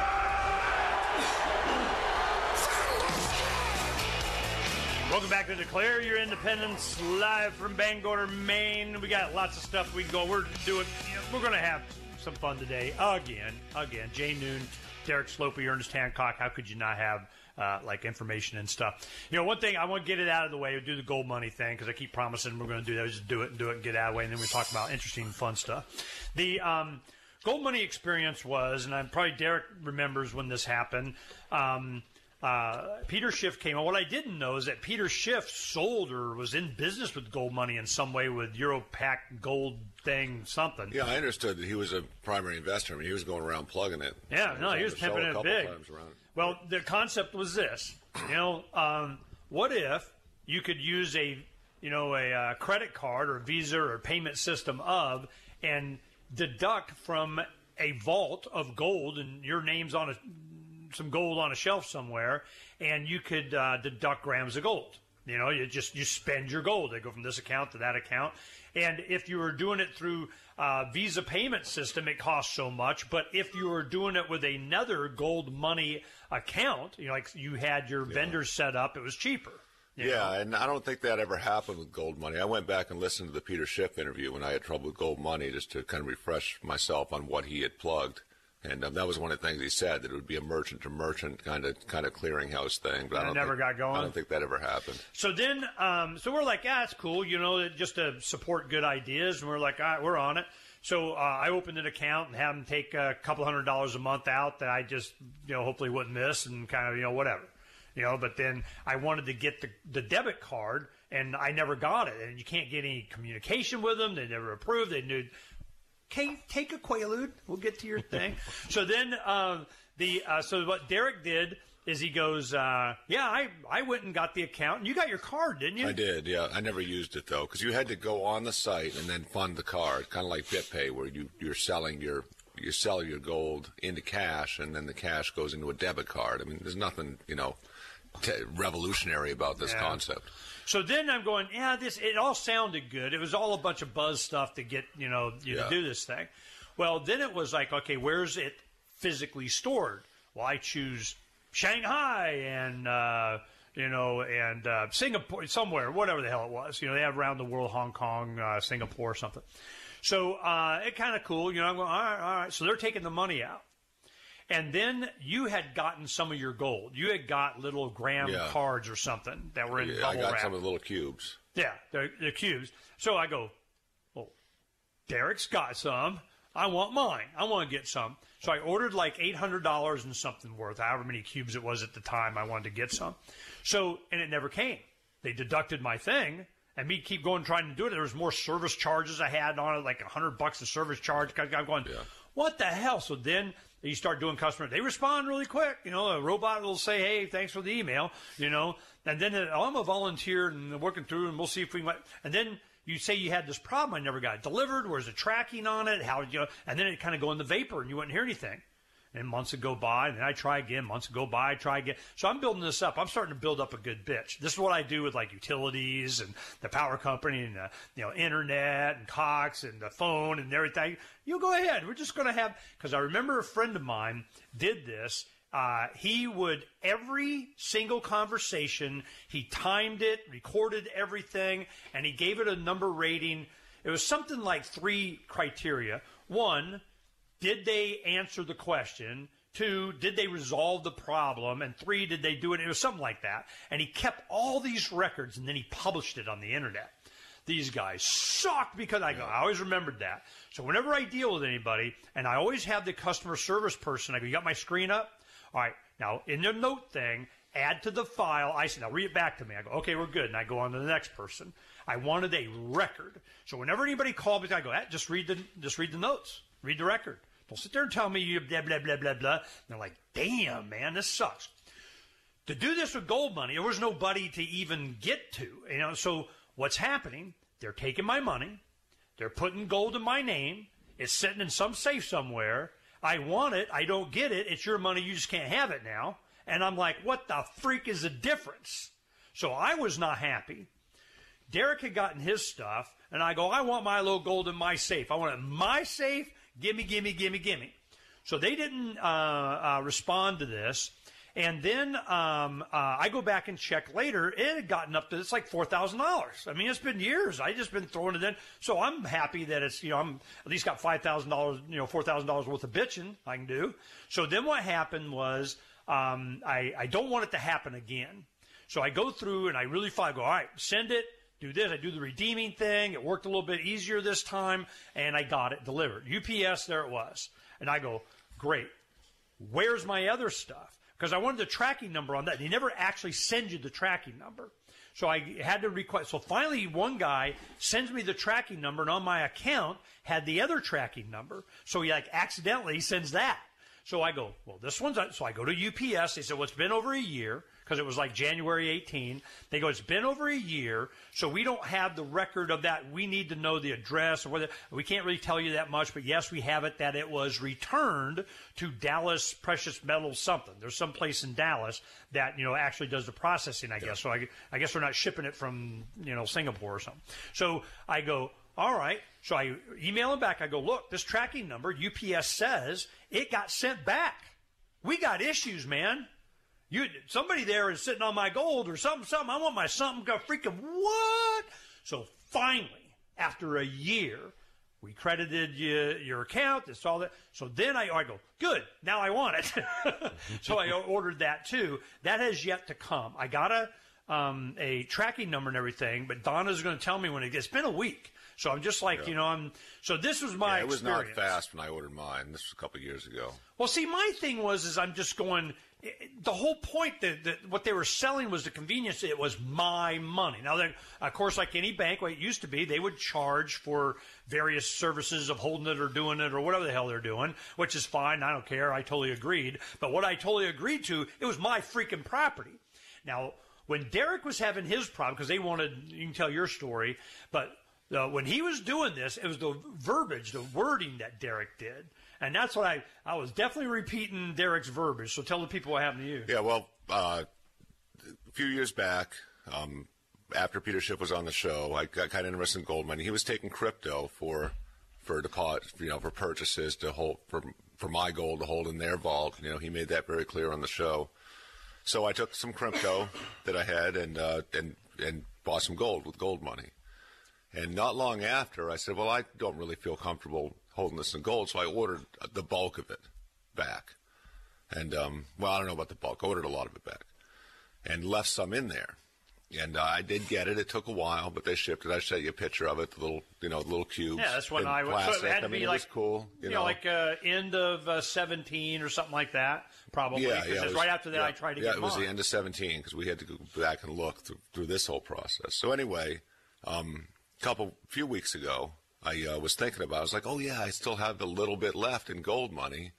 What's, is it still there? Is gold money still operating? I hadn't heard about them forever, so I went on to gold money. It was still there, and they wanted me to upgrade my account to some other account type. And I was holding account and so on. I took the banners off Freedom's Phoenix. It just was there pissing me off. No, I didn't know what to deal with. I said, well, I'm just going to get this out. I don't like having, leaving property just sitting out there, uncared for. And it was whose property? Well, it's supposed to be my property. My property! But I'd kind of forgotten about it. I don't want to leave, it's like having a checking account, savings account with $10 in it at some bank. I mean, I'd like to have the $10, even though it's just $10 just for the principle of it. When we come back, we'll finish Derek's story with this, and then we'll get on the other fun stuff. Now, I know Jay's over here with his Visa, what was that, a Bitcoin card or something? It's Cash App. Have you heard of that? No, but we will when we come back. All right. From the first letter of Dr. Idris Barber, I've healed many landlubbers, but could have healed countless more if they were willing to break the law to preserve themselves. The Crown required that I obey leeching privateers who didn't share my oath to do no harm. I was forbidden from discussing the treatments I knew patients needed. The Crown claims to protect landlubbers from bankrupting medical expenses, but only seduces them into begging for relief, while privateers monopolize the management of chronic illness. This royal alliance has constructed a medical hegemony that denies science, discredits alternative remedies, and mandates unwanted treatments, while callously ignoring the victims dying on waiting lists. They have produced a society increasingly addicted, impoverished, diseased, and suicidal. My conscientious objections and medical ambitions required not only seeing this cage, but leaving it. That's why I raised my black banner. Among pirates, the Crown's tantrums are irrelevant. You own your body without qualification. Open ocean medicine enables healers and customers to build a relationship of mutual consent. Prices decrease, quality increases, and physicians become as accessible as barbers. Customers determine their own medical care, whether that's experimental treatments, prohibited plants, controversial procedures, bootleg pharmaceuticals, or even the right to die. Any system of command and control is rejected. In time, artificial intelligence, nanotechnology, genetic engineering, and cybernetic prosthetics could take the human condition beyond our imagination. Medical augmentation could eliminate aging, enhance intelligence, and erase our fundamental physical limitations. With the Crown in our wake and the individual at the helm, we are free to pursue an unfettered life. Need decentralized solutions to centralized problems? Join the conversation at pirateswithoutborders.com. Cell 411 is a free app for Android and iOS that replaces government-controlled 911. Cell 411 allows you to preset a group of friends or private organizations to show up at any emergency. Cell 411 is a nightmare for the state because it proves their so-called services aren't needed. Cell 411 has had thousands of installs, and of course it's covered by the BIPCOT no government license. Cell 411 because your friends won't shoot you when you're in trouble. Without the government, who would build the emergency services? You and Cell 411. Get it today at getcell411.com. Now that you've found the Liberty Radio Network at LRN.FM, you may want to help expose others to our great programs. To assist you in doing so, you'll find resources at promote.lrn.fm, including details on how to get a free bumper sticker, quarter-page flyers you can print out and distribute, banners for your website, as well as files that will allow you to make your own custom banners and graphics. Visit promote.lrn.fm and help bring new listeners to the Liberty Radio Network. That's promote.lrn.fm. Why did you move to the Shire? I moved here to the Shire because there's other people around who take liberty just as seriously as I do. I moved to the Shire because I saw videos of people challenging authority and thought that I could get support myself. It called to me, like, do this, right now. I wanted to be around people like me who got it, and once I got here, I knew there was nowhere else that I wanted to be. I've always wanted to change the world, so I moved to the Shire to join people who were actually working towards doing the same thing. The people here are awesome, loving, and positive. It was for the adventure and for the feeling of something important is happening here, and I just wanted to come to sort of be part of that. Visit ShireSociety.com to read and sign the Shire Society Declaration and learn the reasons why, if you love liberty, you should immigrate to the Shire. Plus, connect with others via the forum at ShireSociety.com. That's ShireSociety.com. You're listening to the best liberty-oriented audio streamed around the clock, on the air, and online. This is the Liberty Radio Network at LRN.FM. Few $100 to be a part of the show. Call 602-264-2800. 602-264-2800. And now, Ernest Hancock. Okay, what we're going to get back to is the gold money thing, and then Jay's got a cool story here, to a cash card thing that he uses. That we found that really interesting, and then a lot of these cool ideas and pumps and things. If we only had a workshop, a space, like Freedom's Phoenix Workshop. But now it's not we got all the same stuff, but it's at my home, and you got to get, like a permission slip from Ernie. But, usually if you're doing something, I give it to you, and we got a lot of equipment there. Now, here you got to get permission slip from Derek. We got to come up with a name. It's like, an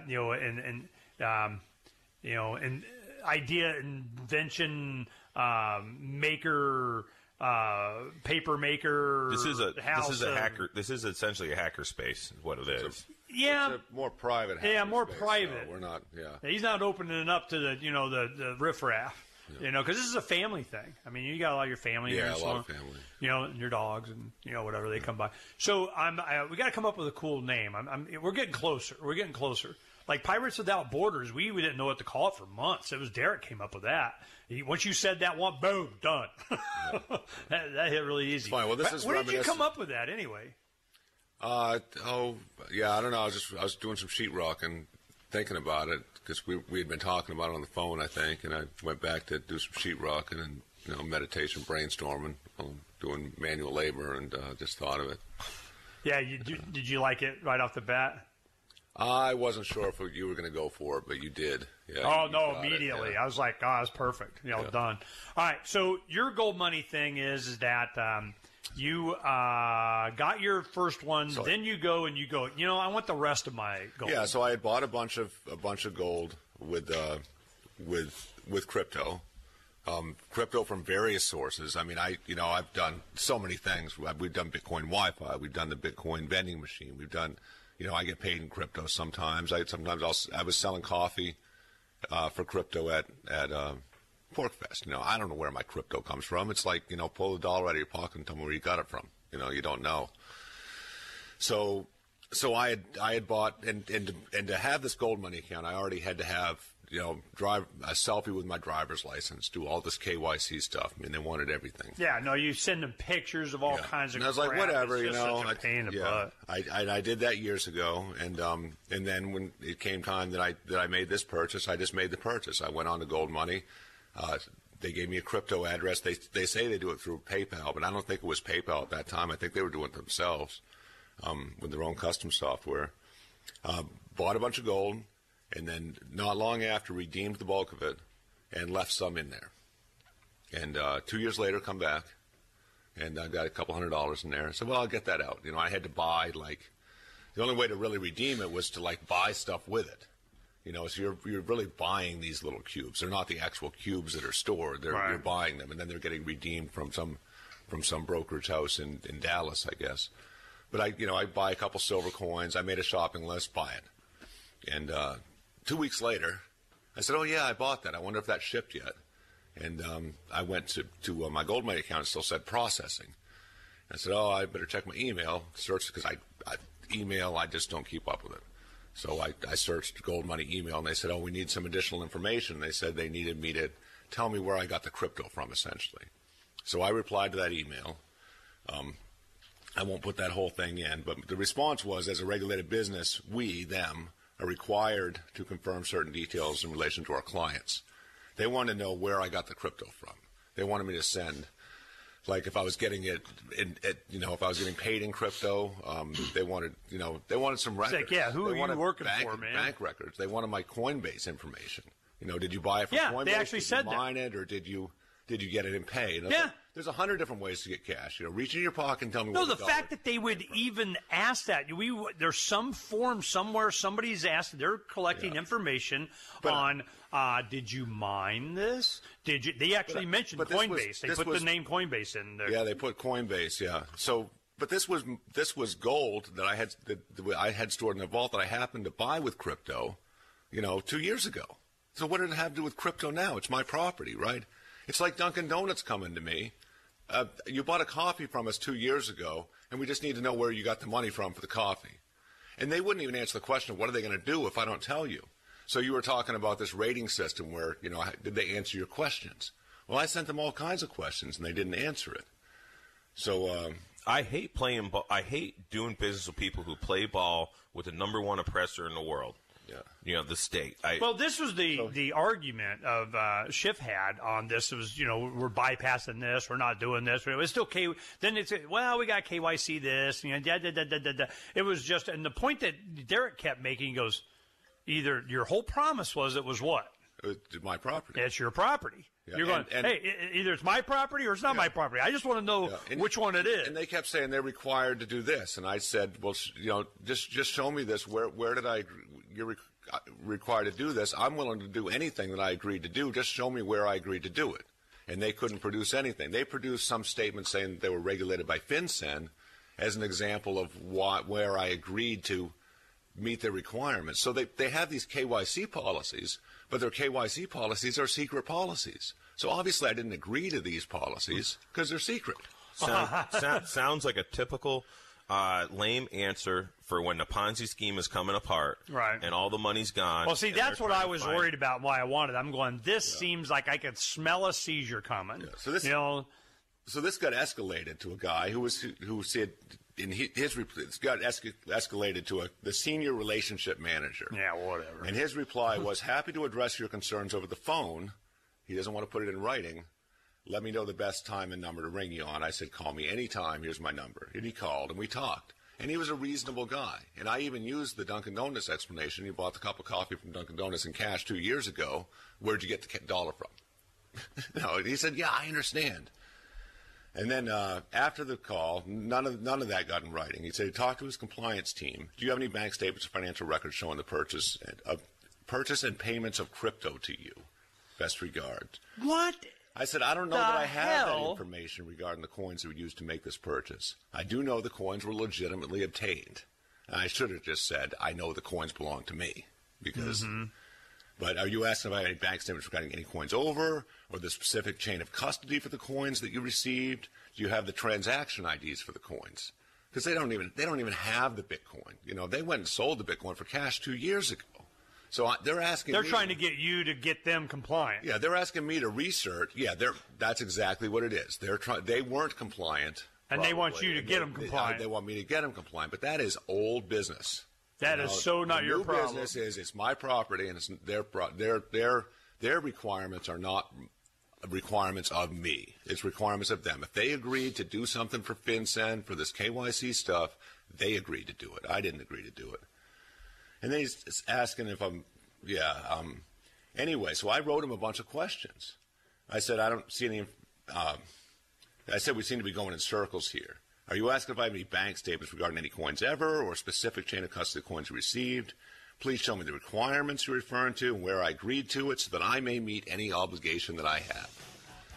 And I'll help to attempt to clarify what you're looking for, but I don't see any information. And then that's when they sent back that thing, but... So is it on the way or no? Yeah. The rest of the story when we come back. Yeah. We'll be back in a little bit and get an ending to this, and then Jay's going to, he's got a solution. It's a Jay solution. Maybe. He's got a solution. We're going to try something else. We're going to see. Other than, I just got it.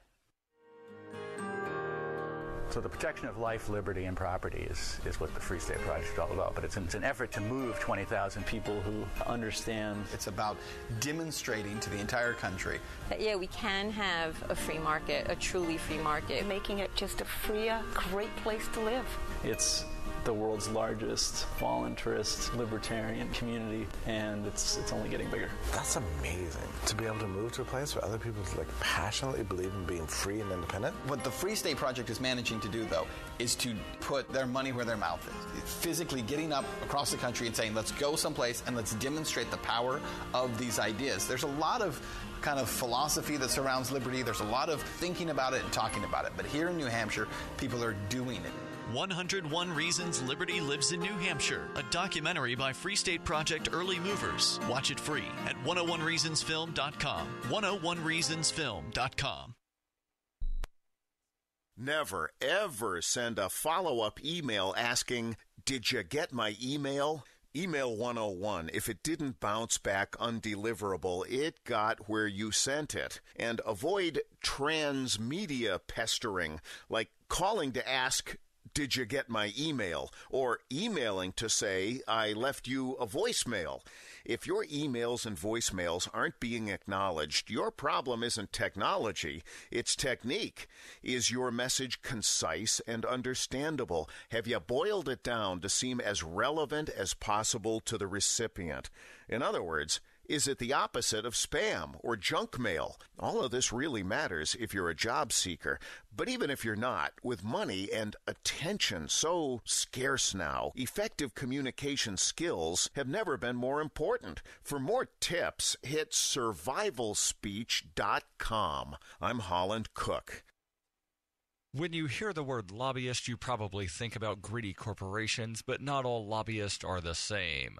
Some are fighting for the freedoms you hold dear. Liberty Lobby LLC is doing just that in New Hampshire, working hard to represent you, not some special interest group. You can help by going to libertylobby.info, where your contribution will give us the tools we need to ensure that your voice is heard. Visit libertylobby.info today to find out more.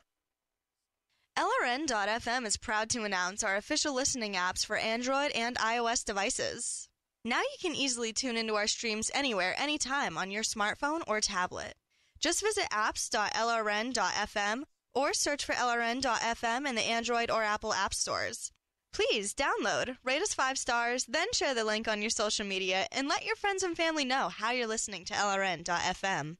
Download it now, free at apps.lrn.fm. Free Talk Live. Yeah, this would work if there was no government and everything worked the right way. Communism requires central control.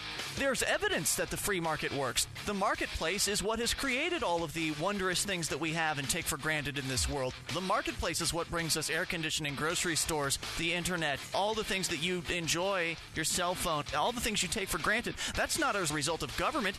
Government slows down and impedes the market. Government restricts freedom and it restricts the marketplace. So, there's evidence that the freer a market is. Look at the computer industry, for instance. The more free and the less regulated a market is, the better the innovation, the better the competition, the better the prices, and the better the quality of the products and the services. I mean, we've got evidence to prove that our economic model is sound. And look at all the wealthy people that the computer industry has created. Free Talk Live, 7 nights a week from 7 to 10 Eastern.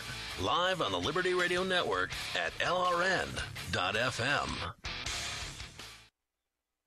Do you love Twitter? Make sure you favorite the LRN.FM Twitter account so you can receive our tweets at twitter.lrn.fm. That's twitter.lrn.fm. It's time for Declare Your Independence with Ernest Hancock. Okay, we're going to finish the gold money story from Derek, then we get into fun stuff. All right. Derek, so the final resolution of this, and they're going around, circle, jerk, and they're trying to get you to participate, and you're just playing, you're like, and this is not for like $1 gazillion. You got most of your stuff. Yeah. Mine's not $1 gazillion. I mean, I'd rather have, now that I got it in my safe, and I got supposedly more coming, I feel better. It's there, and I don't need to deal with this crap anymore. Then I got to worry about where I hide my grams of gold and, silver and everything, because I'm centralized in my safe, that kind of crap. But it's better your safe is centralized than somebody who's then everybody's money is centralized. Yeah, I need less layers. Right. I need less layers to go through. So here's the layer. You go, hey man, I want to remove this layer. I want it, and the end result is where we at now. Yeah. So he sent me that passage saying about his having to comply with FinCEN as if it was my requirement. I said that I don't see anything in that. I don't see anything in that passage you quoted that requires me to do anything. And he said, that the requirement, it was quoted, whatever. I said, you may use whatever information you may already have for reporting. I do not have any additional information to provide. Please close my account and send my money to me at my mailing address. And I gave him my address. And it took him about a week, and then he replied, we can send the funds back to you via bank wire. Please provide the wire information. And then I just got. So you don't get your gold; you're going to get your bank credited. I'll get the money. So, which I don't know what happened internally with them and why all of a sudden he's. What always happens. But I did not comply with their KYC requirement that I wasn't required to comply with because they already took my crypto, they already spent my crypto, and they did it 2 years ago. And I don't have any records. I don't know where that money came from. And I'm not like I ever keep any crypto records anyway. Well, they're all out there in the blockchain. I can do blockchain research. $150 an hour. I'll do blockchain research for you. Has it gotten to you yet? And I explained that to him on the phone. I said, I get paid to do work like this. I'm not doing it. I'm not doing it for free. Just to get money that you tell me, and he did tell me it's my property. And I asked him, what are you going to do if I don't do this? Never answered the question. He never answered 90% of the questions I asked in this customer support thread. I remember when this first started or whatever in Euro Pacific, Peter Schiff's thing out of now in Puerto Rico. One of his marketing guys, goes to PorcFest and so on. I've interviewed a lot of these guys. Peter comes on a regular basis and, whatever. Well, all of a sudden he goes, hey, Ernie. I come on and announce this on your show. Okay. What? Europac takes crypto now. Because he's all going off on how bad it is and everything. Just tell us where but he all started your crypto taking it, came from. Yeah.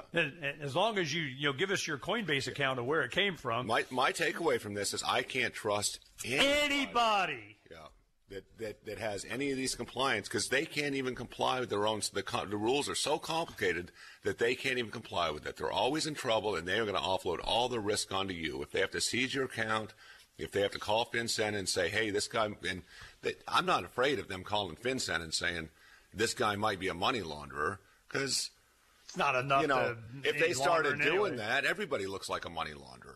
It's like. No, this was a good test, and one reason why we did it. And the concept is cool, and you want to support all these kind of going in this direction, but it just demonstrates what happens. Even Shapeshift with their KYC stuff now, and everything, which I was surprised they got away with it as long as they did. And I know Eric Voorhees is off doing something else. He's going to stick it to the man one way or another. Haven't even asked. I already know. But I'm no. What really bugged me about this was they weren't accusing me of being a criminal.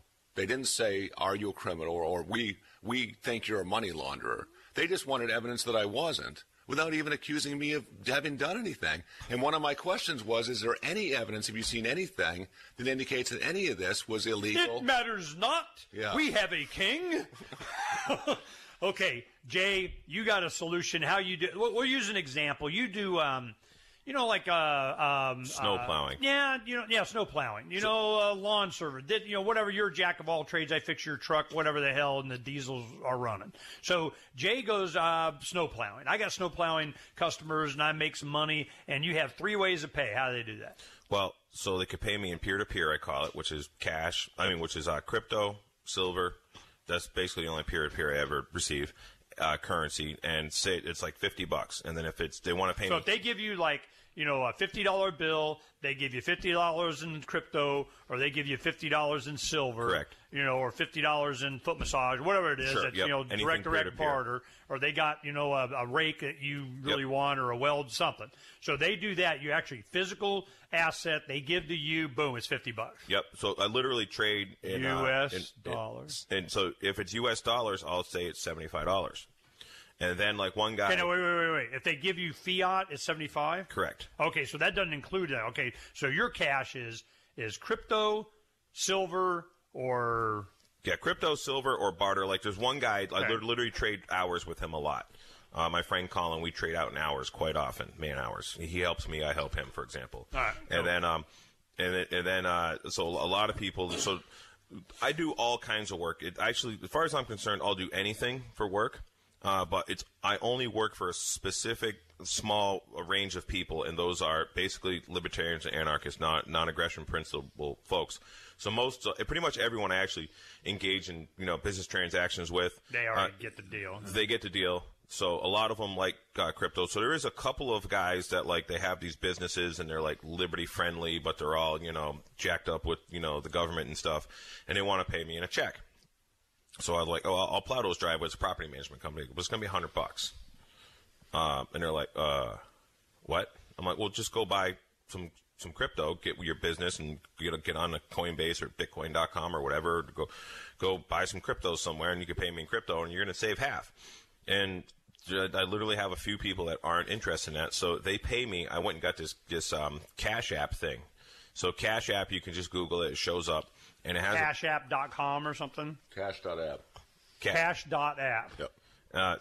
But if you just Google Cash App, it shows up. All right. So anyways, it's just an app you put on your phone, and you can literally send someone a text message, and they can put their credit card into it or debit card, and they can send you some money. So if anybody actually wants to send me $5 on Cash App, just go on a Cash App, download the Cash App, type in JNoone, it'll show up. Noone. JAYNOONE, and it shows up. And I don't think I have a picture or anything on there, but it shows up, and you can send me $1 if you want, or you can send me $500, whatever. But anyways, it just it works. Preferably $500.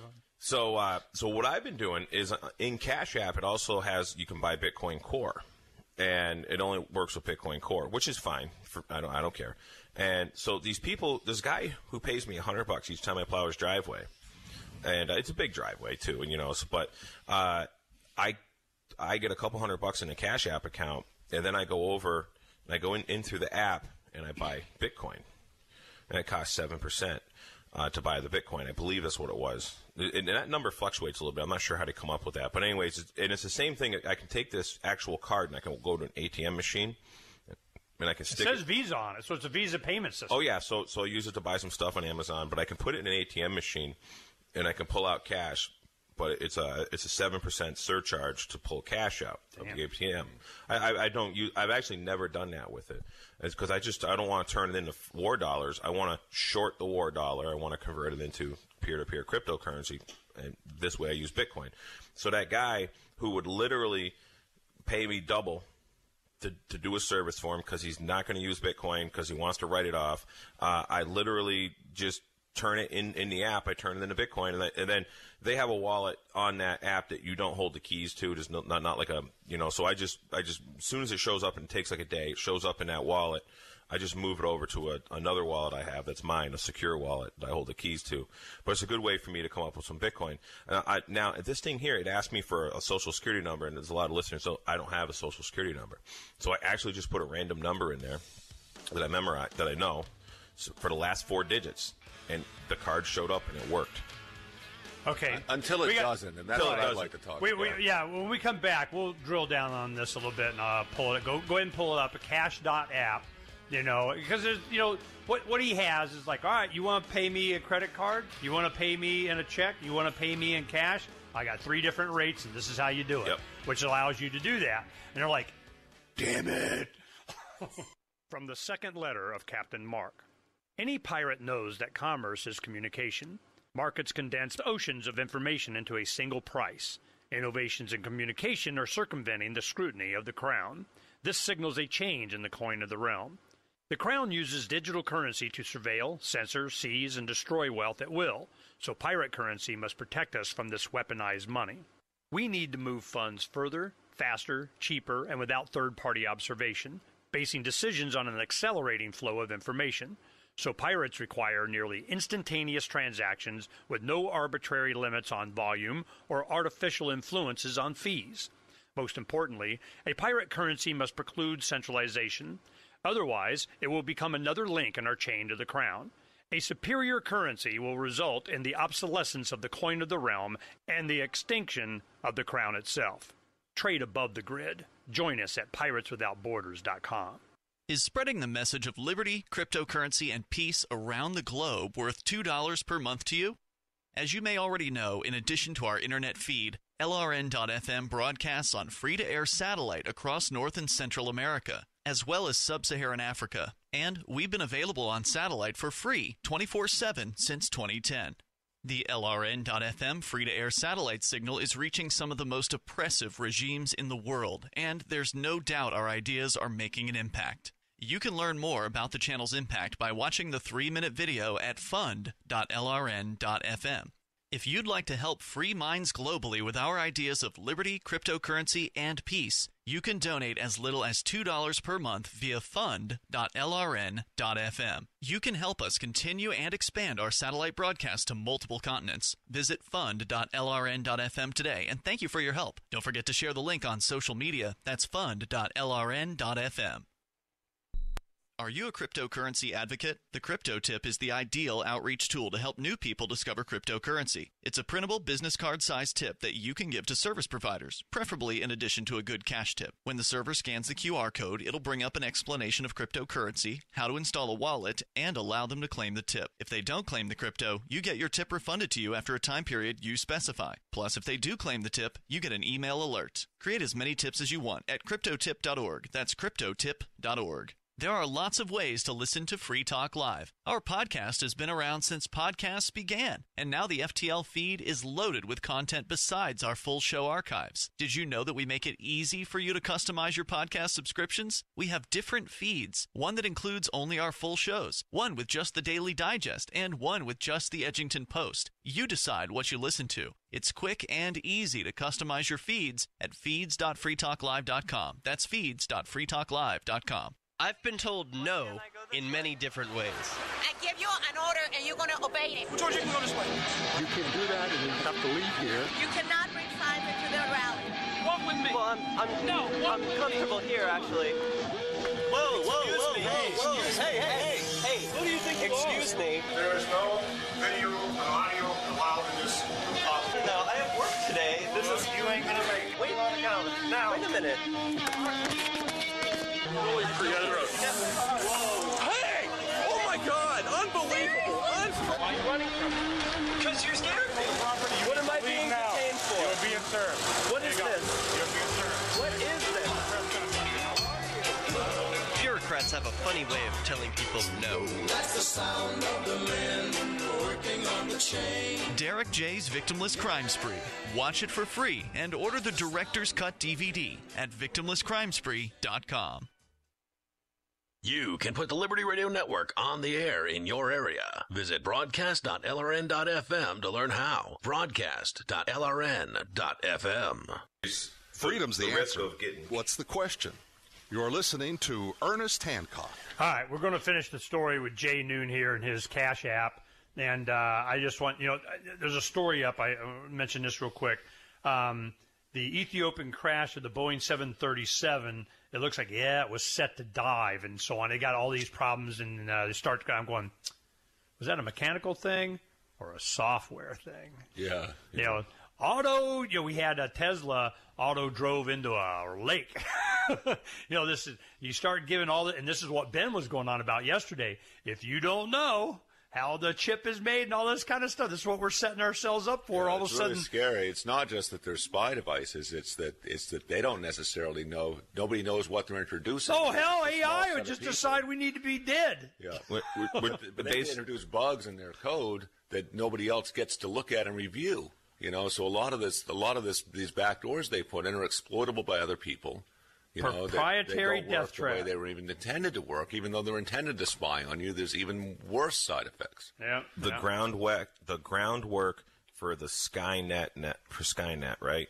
Terminator, right? Skynet. It's all being implemented right now. Here you go. That's why I want my own private, Jarvis. With my private Derek hooking us up private internet, private forever. Kind of, this is what we're doing. And that's what this space is going to wind up being. It's going to be this kind of invention. We get, it's like you could have, how many freaking different of these projects we've been talking about just last few days can you have simultaneously going in this place? All of them? I've only got 2 arms. Well, there's space to set a lot of stuff up. You can wander between them. But yeah. Or you have a trusted, family guy, friend, kind of, I open up my locker and I just start doing whatever. But, you got to be careful. I've had these workshops. You got to be careful. It's got to be, I've been very open. It was always open to everybody. And then when it started getting out of hand, boom, they were shut down. They usually last an average about 2 years. But if I was selective, who got to do it, it can go on forever, and the agreement of you're a dick and you're not allowed anymore. Yeah, go report to whatever you want. We got surveillance cameras of everything, we're done. Yeah, you just can't have a bunch of people coming over and hanging out and distracting the people that are actually trying to get stuff It's a workshop, not the honeycomb hideout. Yeah. Well, that's why I do that. That was one of my dad's rules.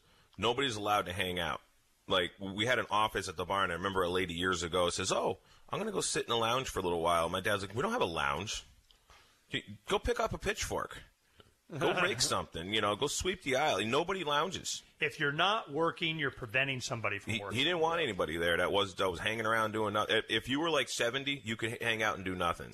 That's one thing I haven't seen here. It's, except, Ben over here taking a break, or doing work on wherever the hell he's doing over there. He's got his nose in the computer. He's doing something. He's doing something. But I haven't seen anybody, even the kids. I mean, there's nobody. You got, half a dozen people here. You've been driving a lot of that, Ernie. You don't stop. You've been tearing it up over here. I've been a motivator. Yeah. I'm going, hey, man, let me tell you what. If I'm moving, somebody else, you ain't standing there watching me move. I can tell you that. Yeah. So, we've got a lot of stuff done. But I knew what you need. I've been through this before. Okay, Jay, tell me, Cash App, what Derek's concern is mine. Which is mine, too. It's going to be, gold money looked good when I got it. I was like, oh, look, you can take your gold. Yeah, you're proud to go, look, I got this card. But then all of a sudden something changes. You don't see it coming. Maybe you've only got a couple $100 sitting in there because you haven't been able to had a chance to move it over to crypto yet, and then it's gone, Yeah, so I got it over 1,000 once, and I start getting a little like, Okay, because I know it's not my money. Let me ask some questions, because it's kind of getting scattered here. You open up an account at cash.app. Yep. In that account, it says you can debit, you can credit to this account, and you can debit this account. How you credit to that account, you can just throw money in it or buy. What does it go to? Does it go into crypto? Does it go into a cash account? Is it a bank? I mean, what is it? So it's set up manually to go. It's set up to go into a cash, and then I can take an amount. I could buy like $100 in Bitcoin, and then it has. Okay, wait. Let's find out how it gets credited. So you go and transfer from a credit card or a bank account, or how do you put money on that account? I have never ever put money on it myself. Okay, so you have it's my customers. Okay, see, you had your chance. It's already a segment. I get to do it. So then I go, all right, so now you are able to send an invoice of some kind via text or an email or whatever for this account. So you go in on your phone and you say, all right, boom, I pushed a button, give me a phone number or an email, and I will go ahead and send you I got to turn myself down here. Okay, I send you an email, and I go, all right, I just plowed your place. You're going to pay me and, the $50 rate of, that you give me crypto. They get that and they go, okay, boom. They respond to it, send you crypto in that wallet. Is it Bitcoin or is it cash? It's cash. They never send me crypto in this wallet. I've never received crypto. I wouldn't give them this wallet for crypto. Okay, so you never take. I thought you said you only 50 if you get. Yeah, but not into that wallet. Not in that wallet. That goes into a wallet. Okay, don't just answer the question. Yep. You get a send off down in La La Land.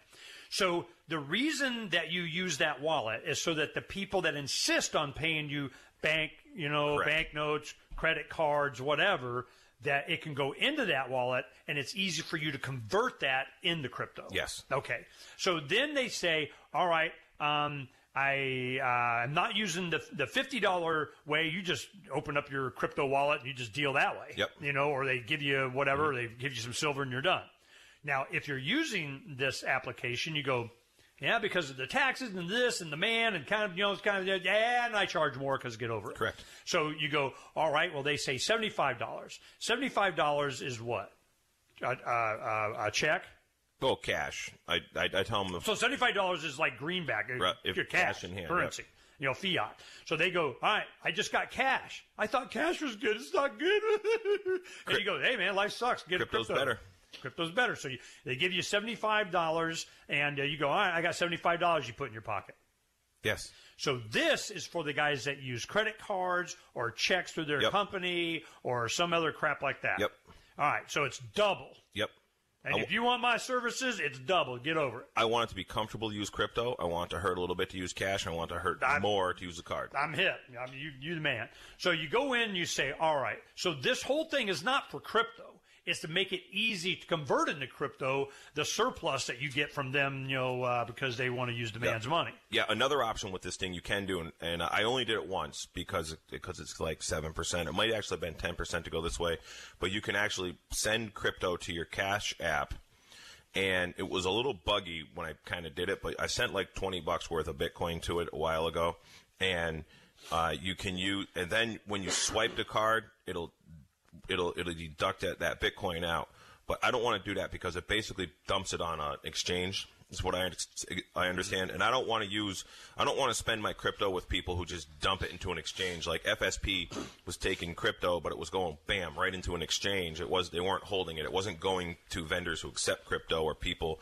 I want to give crypto to people who are going to give crypto to another individual so it becomes or something. its own currency. So, and yes. not just and this was a big Bitcoin not bombs thing for activists, was try to keep Bitcoin and try to source all the we're making T-shirts, try to find somebody that takes Bitcoin for the supplies, takes Bitcoin for the shirt, so that it keeps it moving a few times before it ultimately gets turned into cash. See, like when you do what Robertson Roberts does on the top left of Freedom's Phoenix, every page you'll see Robertson Roberts it's a precious metals brokerage. Well, he was one of the first, if not second.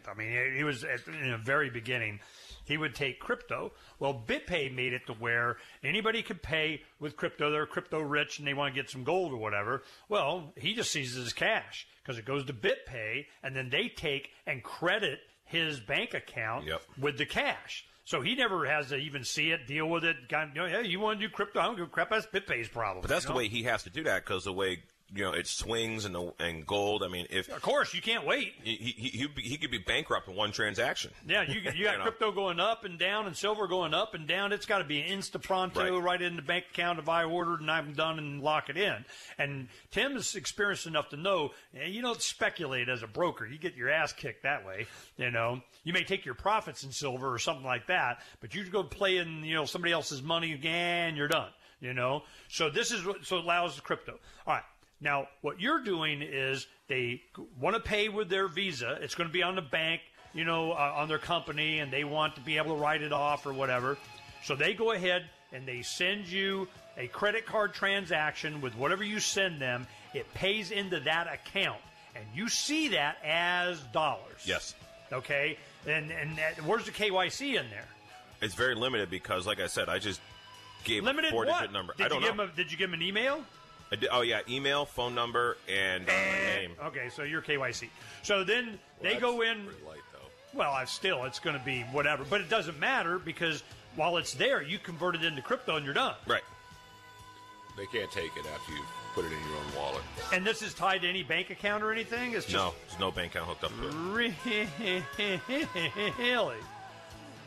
Yeah, this sounds really cool. For how long do you think, Derek? How long do you think this is going to go? No idea. It's been a year. I just don't feel good about having relationships with anybody that's doing. On Free Talk Live, we're bringing people to the ideas of liberty every day. From wrestling superstars like Glenn Jacobs. You guys really are having an impact, I believe. Like I said, a lot of where I am now is due to listening to Free Talk Live. You changed my mind on some very important issues years ago. To random people tuning in on the radio. I was kind of stuck in the left-right paradigm. I heard your show by chance on a Saturday night.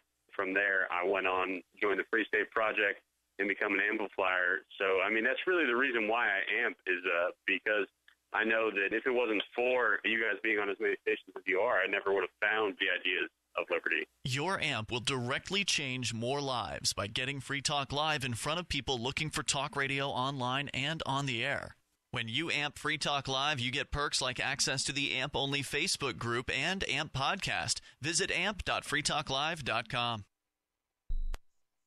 LRN.FM now has a Discord. Discord is a free text and voice chat platform, and we now have our own server with a bunch of channels at discord.lrn.fm. You can join other listeners as they chat about various things during our live shows, or anytime, day or night. Discord software is available cross-platform, so you can have it on whatever device you want and take your chats anywhere. Join our Discord at discord.lrn.fm. That's discord.lrn.fm.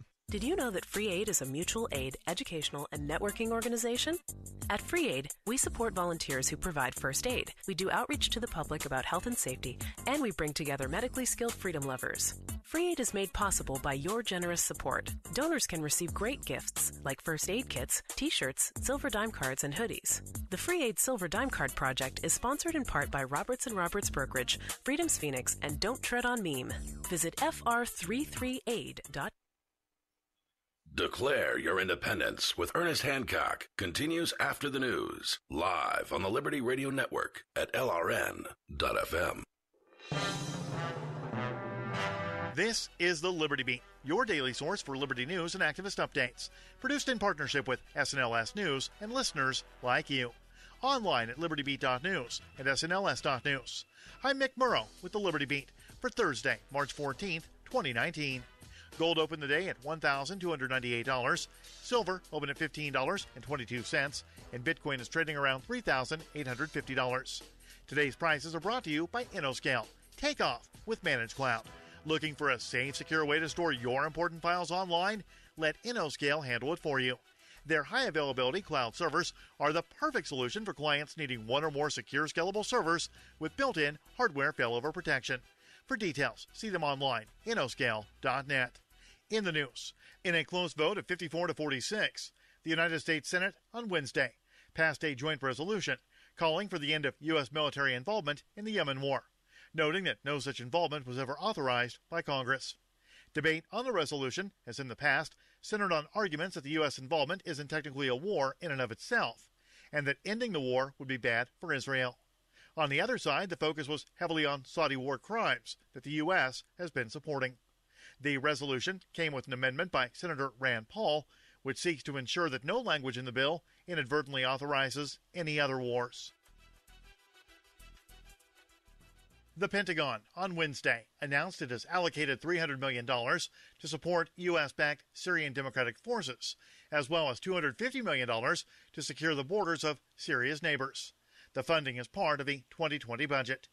The administration of U.S. President Donald Trump asked Congress to allocate a total budget of $718.3 billion to the Pentagon. The anti-media reports that according to budget documents, out of $718.3 billion, $544.5 billion has been allocated as a core budget, while $173.8 billion is allocated for potential overseas operations known as the War Fund. Of the War Fund, $9.2 billion has been allocated for urgent situations, including the wall that Trump is planning to build on the border with Mexico. The Liberty Beat is sponsored in part by Brave Botanicals, high-quality kratom and CBD at reasonable prices with excellent customer service. Brave Botanicals is activist-owned and mission-driven, fighting for your right to consume plant-based medicine and natural remedies.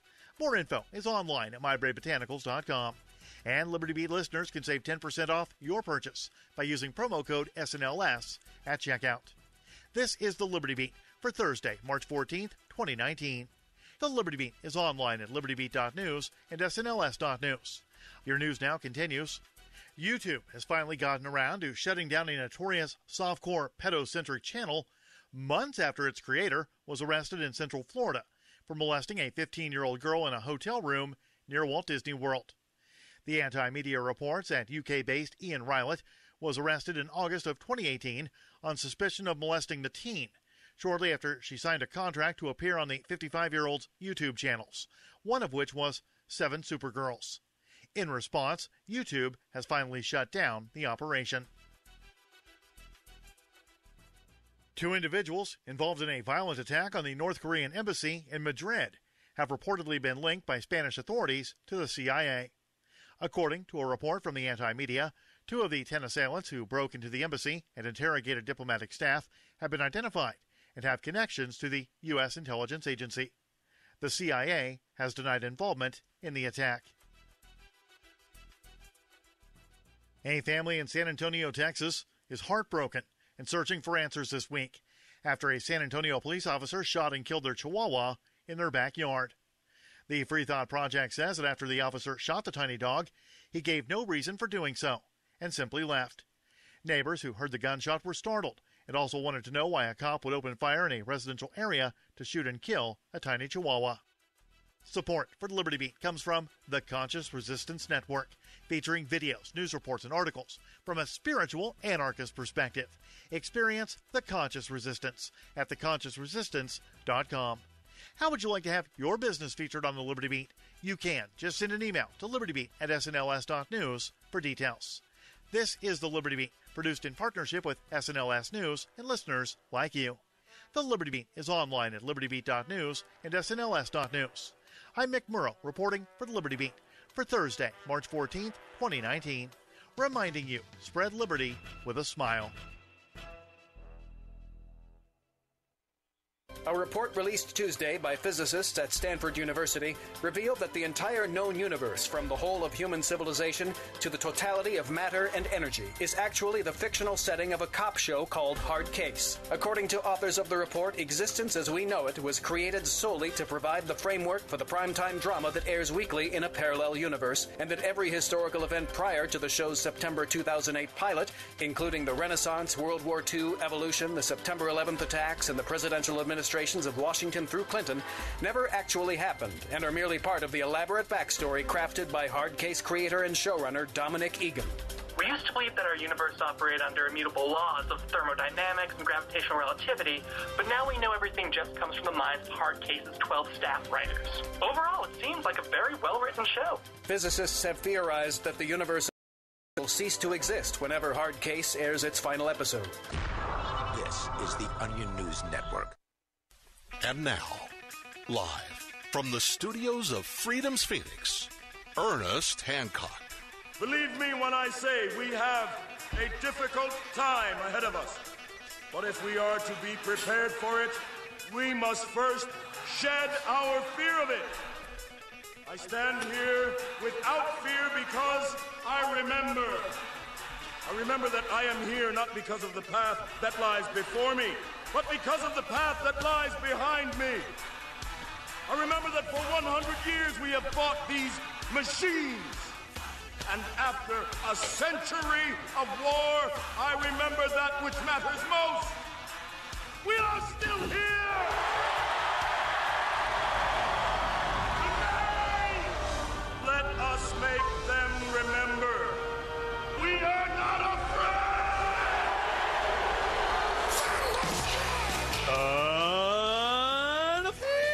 Here on Declare Your Independence in Bangor, Maine.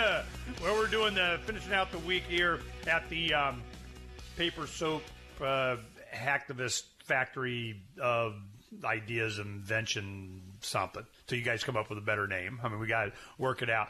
Okay, one, I need more responses, on the name thing. So you got some, good stuff, but nothing's clicking yet. Oh, and the other thing, this electrolysis, cracking water, firing Brown's gas, hydrogen, power and pump thing. Man, we pipped the crap out of that in Phoenix years ago, and I think I got it, and I put it in the food and water area of Pirates Without Borders. So I'm going to go scan that and look for it. I can't remember, man. It just really pisses me off because it is so cool and definitely a Jay and Derek project. Now, if I can get that here and then get going on that. The only thing I'm thinking about with that is wouldn't you need some kind of electrolyte in the water? If you're using, like, groundwater, it's going to be fairly pure. I wonder if you got to run, how that's something we got to work on. I'm thinking about building one of these. It'd be pretty easy. No, in the what do they call it? Hydraulic ram pump, and right. There's a lot of this stuff that's happening. So, but one, you got to have water, But this is like you were talking about the break. Gaddafi, they had enormous water system that they did that they're going to feed Africa, and then they were going to go to the Gold Basin R and screw the man, and we'd be out, and you're dead. I mean, there's a great documentary. It's like Gaddafi's Great River. Is that what it's called? Oh, it's really good. It's amazing. Gaddafi's Great River. All right. Write that down. Write that down there. Gaddafi's I'll Great write it River. down. I want to make sure that gets up. I'd like to watch it. It'd be cool. All right. Now, this is one thing. We were talking about this Cash app. Now, our listeners sent this. Here's their legal description. We got a couple of here. They informed us about stuff. Because one, it came from Tim Pachote. He goes, Cash App is Jack Dorsey of Twitter. Jack Dorsey owns Square. Square has Cash App. It's Jack Dorsey. And this is when they were talking about how crypto-friendly they're going to be in there because they're going to make them some money. Well, they entice you. It's just like gold money. Come on in. The water's fine. Come on in. How many we got in? And where's your passport ID? Okay?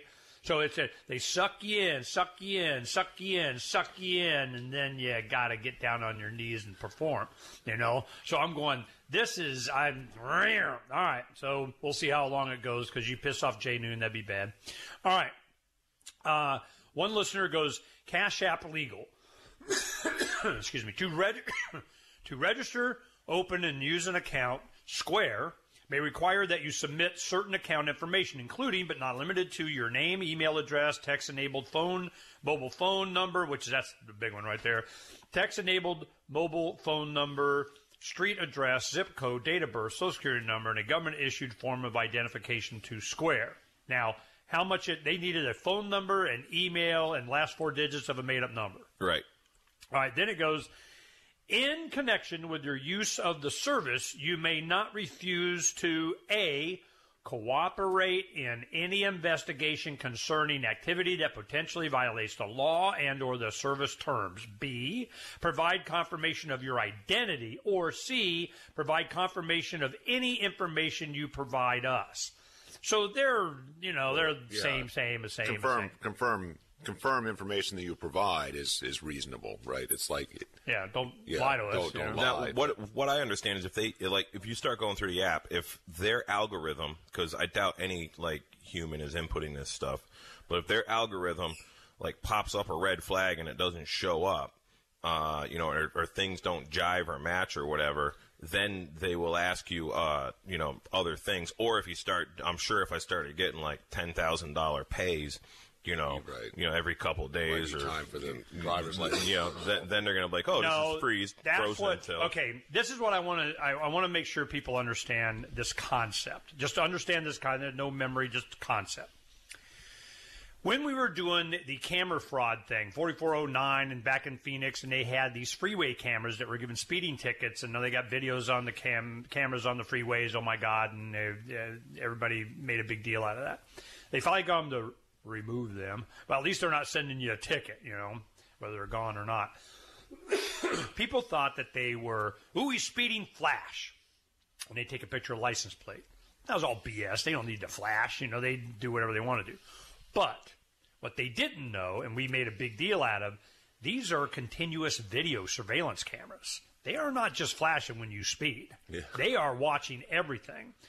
Every license plate that goes by, every facial recognition. This is China's social score of we got you on camera and everywhere you went, and off ramp of you went, and stoplight camera of you went, and the CCTV of you went, of satellite. We know everything.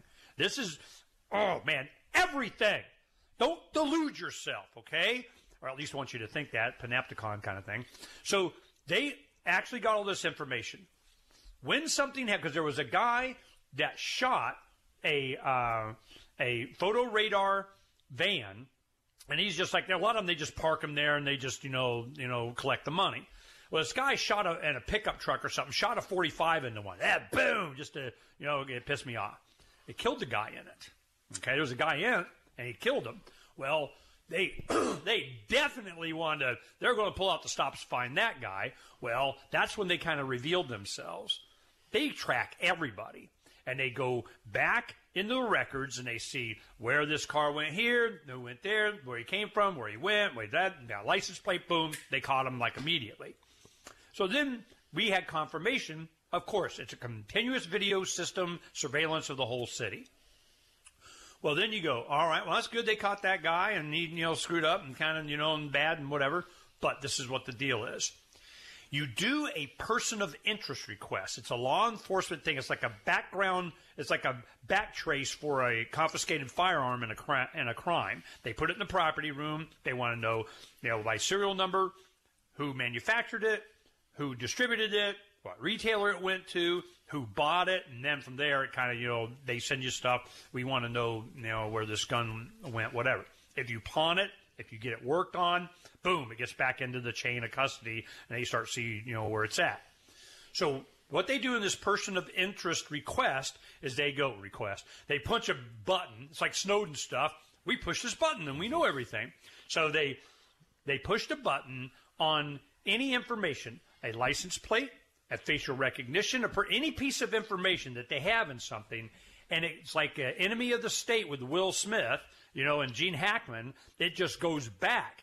This person went this day they did that, this is who they, lived with, they had a common bank account, they paid the account of the electric, blah, blah, blah, blah, blah, blah, blah.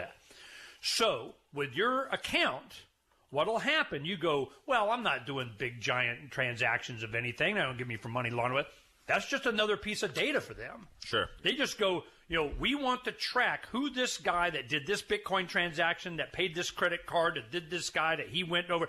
Boom, boom, boom, boom, boom, J. Noon. And if they want to create a crime, if they want to put, there's been 7 out of 10 times your way to work, you were within 10 feet of this terrorist that drives this one van of blah, blah, blah, blah, blah. They just make it up. And they have all the information there to, show a kind of a thread tie, circumstantial evidence of whatever the hell it is. That's what's going on. So Anytime we keep adding more data to this, it's another vector when they get, because they're not going to get Jay Noon for money laundering. They're not going to get Jay Noon for, doing business, not paying taxes on $50 or whatever. They're going to get Jay Noon because you invented a water thing, because you're helping people, get off the grid, because you're fixing the van of the bus of the, you kind of helped and, and hey, if I don't need, and I, made the, we got a grapevine of freaking making people free and even thinking free. Jay, we got to get them, push the person of interest button, and all this stuff comes up. That's what's going on. From the 6th letter of Captain Mark. A pirate's life is characterized by voluntary interactions. Unfortunately, the Crown presses everyone into involuntary servitude. Landlubbers believe slavery was abolished years ago, but the Crown still claims to own us when it crimps us into service against our will. Given sufficient ambition, it would gladly draft thousands of hapless victims to kill or be killed. It's simply slavery by another name. Landlubbers are routinely commanded to serve the so-called justice system in jury duty. But before you swell with civic pride, consider that how you feel is irrelevant to the Crown. You will appear as ordered or face punitive measures. The Crown insists that you participate in your own oppression. A jury summons provides pirates with a unique opportunity to obstruct injustices. A juror can vote not guilty, even if it's proven the law was violated. A juror can acquit for any reason at all, and not even a judge can reverse that verdict. Receiving a jury summons is basically winning the sedition lottery. But if you reveal that you know this during jury selection, you'll probably be dismissed. If the Crown foolishly crimps a pirate into jury duty, it behooves the pirate to conceal their intention to nullify unjust laws. If a master takes 100% of your labor, it's called slavery. But if they only take 50%, they call it taxation, a difference of degree, not of kind. Whether the Crown claims a fortune or a cent is irrelevant. Most of all, a slave owner desires contented slaves, meaning thoughtless ones that accept their bondage. These house slaves see no contradiction in being drafted in a war to end slavery or summoned to a jury to prosecute tax evasion. An ideal slave knows no higher call than the master's will. The Crown's highest ambition is that its slaves revere the authority that subjugates them. But the Crown does not own me. I will not surrender my time and treasure to the Crown's ambitions. Join the conversation at pirateswithoutborders.com.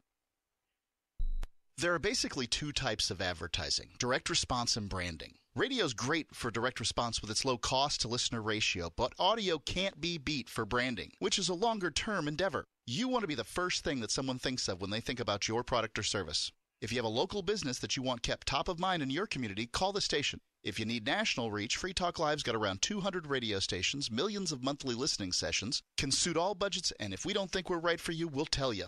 Email me, Mark at freetalklive.com. The LRN.FM social media channels have been revamped. We've eliminated Facebook and focused on other platforms like Twitter and Mastodon, the decentralized alternative to Twitter. On our accounts, you'll find posts from multiple LRN.FM show hosts together in one place. Follow us on Twitter at twitter.lrn.fm, or better yet, move to the decentralized Mastodon social media platform at toot.lrn.fm, toot.lrn.fm. I think you'll like it. The Free State Project has reached its goal of 20,000 liberty lovers who've pledged to move to New Hampshire and get active to achieve liberty in our lifetime. Perhaps you're trying to figure out what part of New Hampshire should be your destination.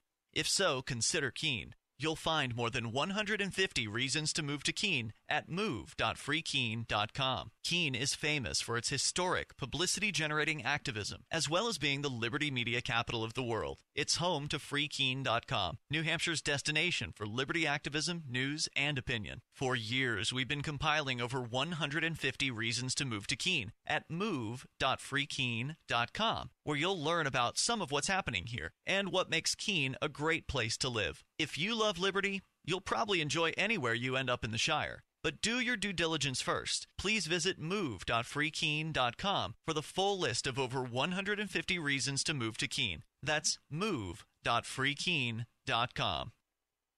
Help get LRN.FM into more ears. Visit promote.lrn.fm for a free bumper sticker, flyers, banners, graphics, and more. Promote.lrn.fm. To be a part of the show, call 602-264-2800. 602-264-2800. And now, Ernest Hancock. Bangor, Maine is getting we broadcast in Bangor, Maine.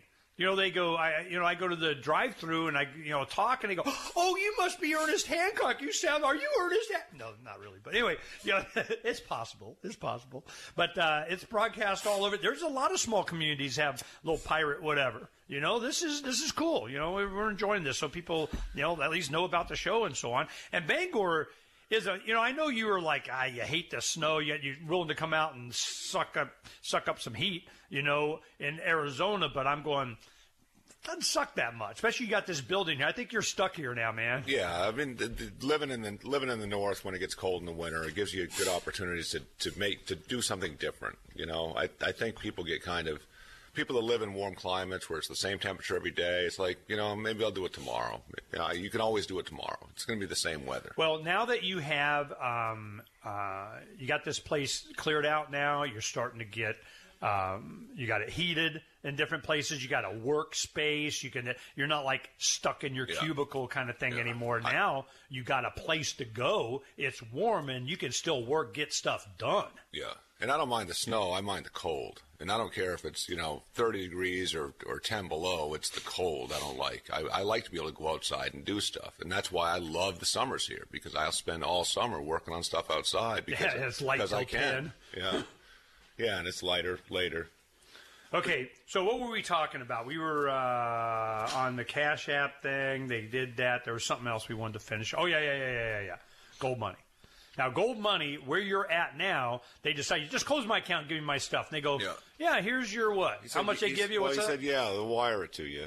And I had some, so this whole thing, some of the gold that I had that they were withholding was, or delaying the redemption, delaying sending it to me, was purchased with a credit card. It didn't even have anything to do with crypto. And I raised that issue, another question they never responded to. But now they've said they'd wire me the money. I just went on my account and I found out they're only wiring me the money that I bought with crypto. I mean, with credit card. Okay, so how much do you have in crypto left? What's left now? So it was like $800 is what I had when I went back and said, well, I better get the rest of that out. And most of that was in the Canadian vault that I'd purchased with credit card. But when you purchase with crypto, you could only store it in Dubai. So I had $315 in Dubai. Well, current U.S. dollar value, $300. It's a fixed amount of, it's 7.5 grams of. So it's a fixed amount of gold. Yeah, and they haven't done any redemption on that yet. So he said he'd wire me the money, and it looks like they haven't. They've wired me the money that I bought with the credit card. Okay, so they're still the crypto thing. They're just not going to give it to you. So, but I'll give because you haven't helped them comply with demands. Yeah, not going to give. Actually, I think he's helped them quite a bit. He's given them, good information. I'm trying to help them. Yeah, the customer service guy was just trying to close this issue, and that wasn't what it was about for me. It was like let's drill down on this and find out what's going on. Now, this can help you. With your policies in the future. I didn't say any of that. But no, it's helping us understand that if it's not yours, you ain't controlling it. It was never about, I just want my money and I want my money now. Well, of course I want my money. It's following it through. But what the hell is going on here? I want to know. That's more valuable to me. Well, it was the same thing with because Derek would copy me on BCC me, whatever. Or you'd CC me on, I'm telling Ernie. So I CC'd Schiff too. And, Peter, I gave you the argument. Yeah, Schiff needs to see this crap. Tim Picote and Tim Fry, I sent it to them too so they could see what was going on with this because they were all interested in this. Yeah, we're all interested. This is why we were going, we did a year's test. It's not like we don't know. We remember what the deal was. You listen to the shows with Peter pimping this from the beginning. And exactly the effing words that came out of their mouth, the emails that we got, the process we went through, the promises that were made, and we changed our mind, okay? So all the promises were to people like us. What was Peter's thing? Hey, man, the convenience of a payment system with Visa, backed by gold. It's your gold, it's your gold, it's your gold, it's your gold, it's your gold, it's your gold. On the shelf, it's your gold. Yeah. And you get, it's yours until, but you can't have it now. I got that with Bank of America. You know, I don't need this crap. And then it's how you bought it and with what and how much. Done. Just proved one more time of kiss my ass. And this whole idea, the whole concept behind this, and it's a concept that people continuously accept, is that we're going to change. We might change the terms in the future, but we need you to agree to those terms now. And that's not possible, right? A man doesn't have to do anything that he hasn't agreed to do. You agreed to whatever they changed it to. But you can't agree to whatever they changed it to before they change it. I haven't even seen the thing. They have another line that says, yes, we can. Well, they can do that, but that's not logical. I mean, it just demonstrates why you don't do it. Yeah. Yeah, because it's like you can have your money under these conditions. Okay, I like those conditions. Oh, yeah, one more condition that we get to change the conditions. Yeah, that doesn't hold up in anybody's. Then you don't do it. Any rational person's, book of that makes sense to me. Now, the thing with Jay, what he's done with this Cash App is that he's, fortunately, you're still in control of it. I mean, you could do it. The most you could be out is a day's worth of work, or you leave it on there. But I've had stuff that I've left on an exchange, because they didn't have a mobile app, So I just leave it up on. Okay, fine. I just leave it there. I'll get it later, and it's gone because they deleted. They don't, service that crypto anymore. I don't really know that I'm in control of it, but I certainly have the illusion that I'm in control of it. That's for sure. Yeah, they give you permission every time. Well, no, you can daily you can convert your couple of $100 you get into whatever into crypto that you can put on paper wallet. So you're maybe not after today, but yeah, I have been. Right.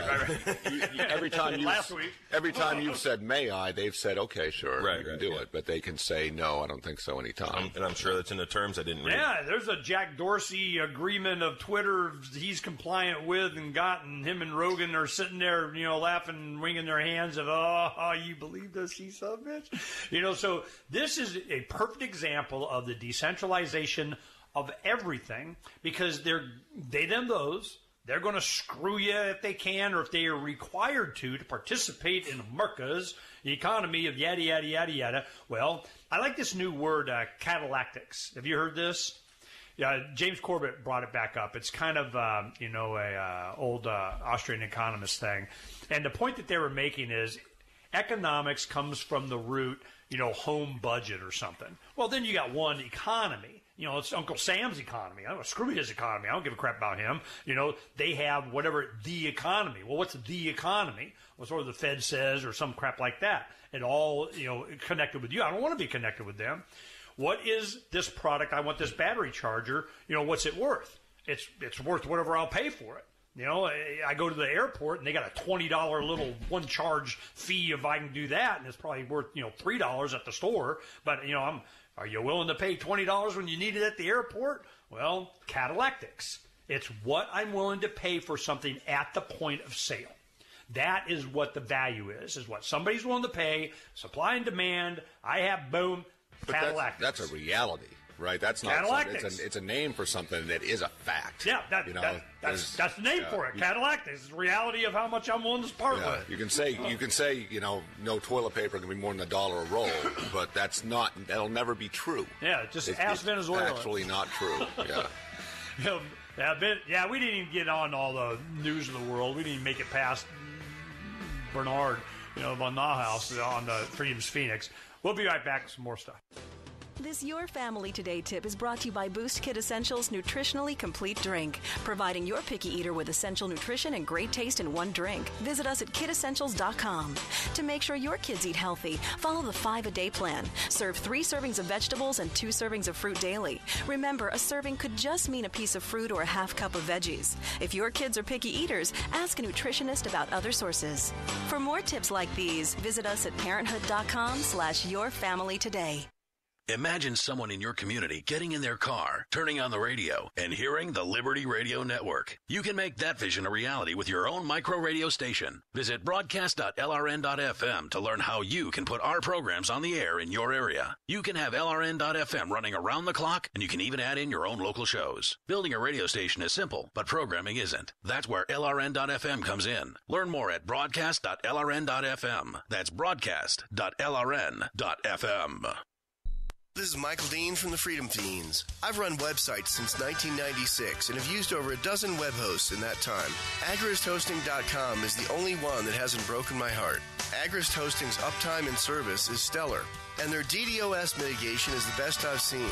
That's important because if you tell the truth in this world, you'll ruffle feathers. And some people will try dirty tricks to silence your voice. No matter what the haters hit us with, Agrist Hosting keeps our websites online. If you have a mission-critical commercial presence or a world-changing activism site, you cannot tolerate any skullduggery. So go with AgristHosting.com. Have a WordPress or blog site, but you're not satisfied with performance or uptime? Or just want raw hosting? Want to pay with Bitcoin? Agrist Hosting specializes in high-performance hosting with personalized service. Go to AgristHosting.com and click on the button that says Get Hosted. That's AgristHosting.com. What do you shop for that you could otherwise buy at Amazon? Pretty much everything, right? Amazon has competitive pricing and they deliver, and that's a big plus. If you could plan ahead in your shopping, would you be interested in saving up to 33%? There's a catch. You have to do your shopping in Bitcoin. But imagine those savings. It's like a huge raise. All you have to do is go to saveatpurse.com. We've saved thousands, and you can too. Plan ahead and save. Saveatpurse.com. Did you know we've taken our LRN.FM telephone listen line to a new level with the LRN.FM audio on-demand line? Now you can call 712-770-8447 anytime and listen to LRN.FM's live feed. And you can listen to a bunch of our original shows on demand. Long-distance fees may apply. Just dial 712-770-8447 and choose from the menu. 712-770-8447. We have some good news. The indictments against Ross Ulbricht in the District of Maryland were dismissed with prejudice, meaning they can never be refiled. This is especially good because those indictments contain the only charge ever made that Ross engaged in murder for hire. This was a serious allegation that Ross Ulbricht denies. It was never prosecuted or ruled on by a jury, but was trumpeted by the federal government and the media as if it were proven fact. The Maryland court held these indictments for almost 5 years, poisoning Ross's case and leaving him under a cloud of unproven allegations. As explained in Ross's appeal to the Supreme Court, the fact that the judge used these allegations to give Ross a draconian sentence of double life without parole violated his Sixth Amendment right to a jury trial. Judges are required to issue sentences based on convictions decided by a jury, not unproven allegations never even charged at trial. Although this is a positive development, the dropped indictment will not set Ross free. Now, a presidential pardon is Ross's only hope of freedom. Sign the petition at freeross.org. freeross.org. Some of our live shows are streamed in HD on Twitch. Please follow and share at twitch.lrn.fm. That's twitch.lrn.fm. There are those that just want to be left alone, and those that just won't leave them alone. Which one are you? The Ernest Hancock Show. And we're back. Okay, and we made some changes. I'm already getting some feedback on the site. One thing we got to fix is, a lot of the information in the categories on pirates. We're going to be working on paging that or containing something. A bunch of stuff. That's why we're here doing this kind of thing. One thing I wanted to talk about, though, Cameron, that does the design of the Precariat, the 3D, this took months to render. I mean, he could do it, kind of blah, blah, blah, blah, blah, but to render it into a video takes enormous amounts of computing power. So he's like, we could have we could do on the fly, man, rocking and rolling and whatnot. But the problem is that it takes so much processing power. But he put up that and we're going to put that up on Build the Ship category, and then we'll keep it coming up. We'll make a big deal out of it. But first, we want to load it ourselves. So can we do something on one of your computers here that we can do that? Yeah, I was going to set it up my computer at home because when I'm not at home, have it run overnight. Yeah. And then whatever you do in that stack, it maybe require Windows or something, you think? I don't know. Yeah, I think it's probably Windows only. So we'll find that out. And then I got a couple of computers that I use for the show, and then the rest of the time, for 21 hours out of the day, they're just sitting there waiting to help Cameron. People should know that it does your computer's working harder, the fans are going to spin up, and it does cost you electricity. Yeah, no, it's going to be work. But it's not like Bitcoin mining electricity. It's like CPU mining electricity back in the day, you know. So it'd be, may cost you $20 a month or something like that, or if that. Yeah, it might. Yeah. But the thing is that you can set it for how much percentage of the CPU you want to, because while you're using it, you can say, I give 10% to that and whatever, and it may not, affect you. You don't care, but you could do in off hours you're not using it. That's 100%, or you keep it at 50, whatever. You can do this. So the point is that you build up rendering time in a crowd source processing. It's like CPU usage. It's like having this big, giant computer at your disposal. And as we put it into an account, under an account for Pirates Without Borders, it builds up credit from all of us so Cameron can, boom, process video. We got a lot more videos coming a lot faster. We don't have to wait for 2 months for it to process. Yeah. So that's so I'm all over that. We're gonna Cameron, we're on it, man. We get on the list. So once we start doing an experiment and test and make sure it's easy and it's a grandma just button like everybody keeps promising, then we'll go ahead and start turning ours on, encourage others to do it, and that'll be a thing. Then you'd be a video processing speed demon. So we're all over it. That'd be cool. Cool. Let's see. What else did I want to get into? One of the projects, we got Jay brought a welder. That Derek had got, he got a good deal on. Jay goes, man, this is awesome. It is. I mean, I don't know, how much would that thing be new to replace? $8,000 or something? Be about almost $10,000 with the Lincoln cooler. It's a Lincoln 355 square wave TIG welder. It's really awesome. In fact, I was looking, there's some of them that look like they square wave TIG welder for you guys. Write that down, man. You got to do. That's important. Is there a test later? The square wave is, the AC part of it's the square wave, the alternating current. So you can TIG weld aluminum. Okay, so that's one thing is that it can weld. When I was a kid, I was told that I go, why don't you weld that? And I go, you can't weld aluminum. They just said you can't do it. Yeah, me too. It's impossible. Welding aluminum's like that's funny. That's magical stuff. You're not allowed. Only Mickey Mouse and Fantasia can weld aluminum. We did it yesterday. I know. Why would they say that though? The technology, I mean, you could weld aluminum. The problem is to weld aluminum back then, you needed to have an astronomical amount of resources and, do it in a vacuum, thing. So there's no, stuff in there. But the technology's come along, so now you can weld aluminum at home. You could do it if you had, millions of dollars. So it was, not just practical. Not practical, yes. Yeah. Okay, so we took out aluminum, and I welded aluminum. And see, this is the one thing, I just want people to understand. I'm 57, born in 61, graduated high school 79. I keep saying that, so you guys kind of get a timestamp. What happens is, I can't tell you how many times I heard, impossible, can't, never, won't, blah, blah, until they did. Right. Anything they say you can't, that'll never, I go, shut up. You know how many times I've heard that in my life? Can't means won't. That's what I was always told. They don't want to, or they don't want you to, So anyway, you came across this long story. Somebody, client, whatever, and you got this, and you needed to fix a little leak thing or get a little fuse cover, just little tinky stuff that would take everybody else 15 years if they didn't know what they wanted and ordering from Amazon, and it takes a file in 5 minutes with Jay, one of those deals. So he gets it. You got it for $1,200. Derek says, done, gimme. And now I'm going, ooh. So while we're here, he brought it up, and we're getting a preview of Man Camp, okay? Now, Derek's kids, his daughter, Nevada, which is 12, 13? 13. And then David's, 7, 8? 8. So they'll come in, and we'll do videos for your Man Camp thing at Pork Fest, them sitting there welding and forging. So we haven't got to the forging part yet. No, we're going to do that today. Okay, so forging means what? Forging means you're taking a piece of steel and you're putting it in a furnace that's an insulated box that has a propane flame in it, this particular furnace.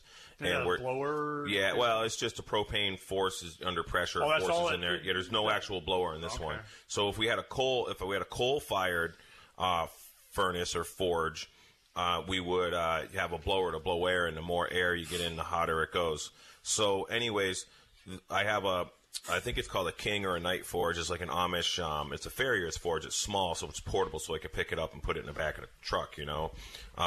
Farrier is somebody that does horseshoe. Horseshoeing, yeah, and they want to heat up and bend their shoes or make custom shoes or whatever for the horses, because horseshoes are steel, as most people should know. Why do horses have shoes? I mean, they've been millions of years no shoes. What's up with that? It's the horses that man has been using now, and they're domesticated horses, so they don't have, like, you get a wild Mustang, you really rarely do I ever see a wild Mustang you need to put shoes on, because that's Mother Nature's horse.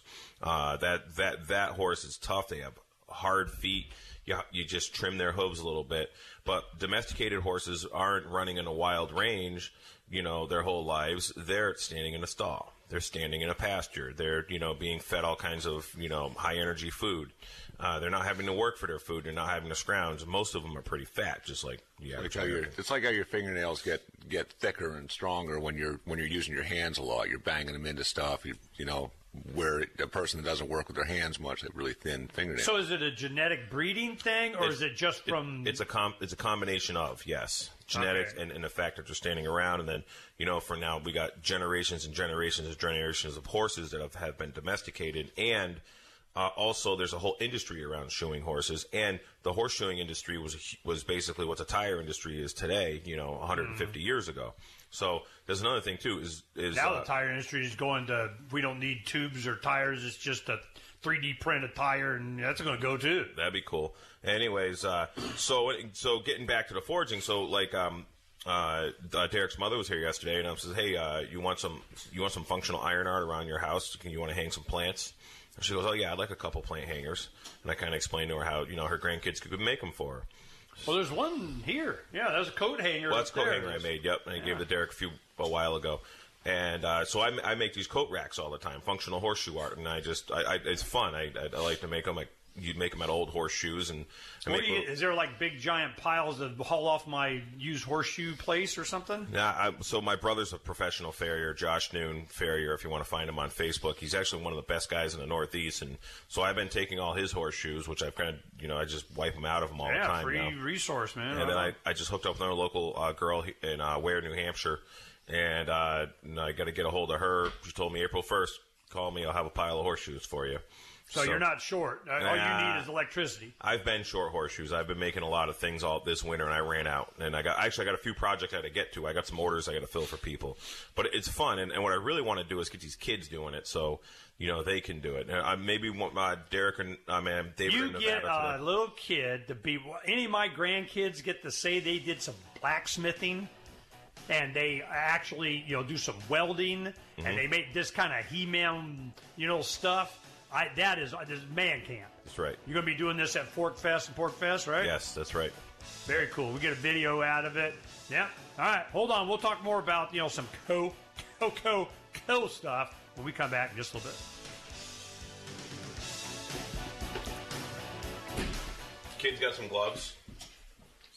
Looking for a great real estate investment? Consider New Hampshire, which is ground zero for the Liberty Movement. Your first call should be to Mark Worden from Porcupine Real Estate. He's more than just a real estate agent. He's your New Hampshire concierge. Where are the best places to live? Do you want farm, city, the burbs, or forest? Do you want a duplex or multifamily building so that renters pay your mortgage? There are homes in all price ranges in New Hampshire, and Mark can help with financing too. Invest in Liberty and property. Mark Worden can help.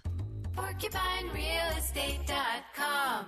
Some of you asked, and now we've delivered. LRN.FM's live Keene, New Hampshire studio shows are now streamed in HD on Twitch. Visit our channel at twitch.lrn.fm and give it a follow. If you have Amazon Prime, you get one free subscription on Twitch. If you use it on our channel, Twitch will give LRN.FM a monthly piece of your Prime subscription cost. So please watch, follow, share, and subscribe to twitch.lrn.fm. That's twitch.lrn.fm. Is spreading the message of liberty, cryptocurrency, and peace around the globe worth $2 per month to you?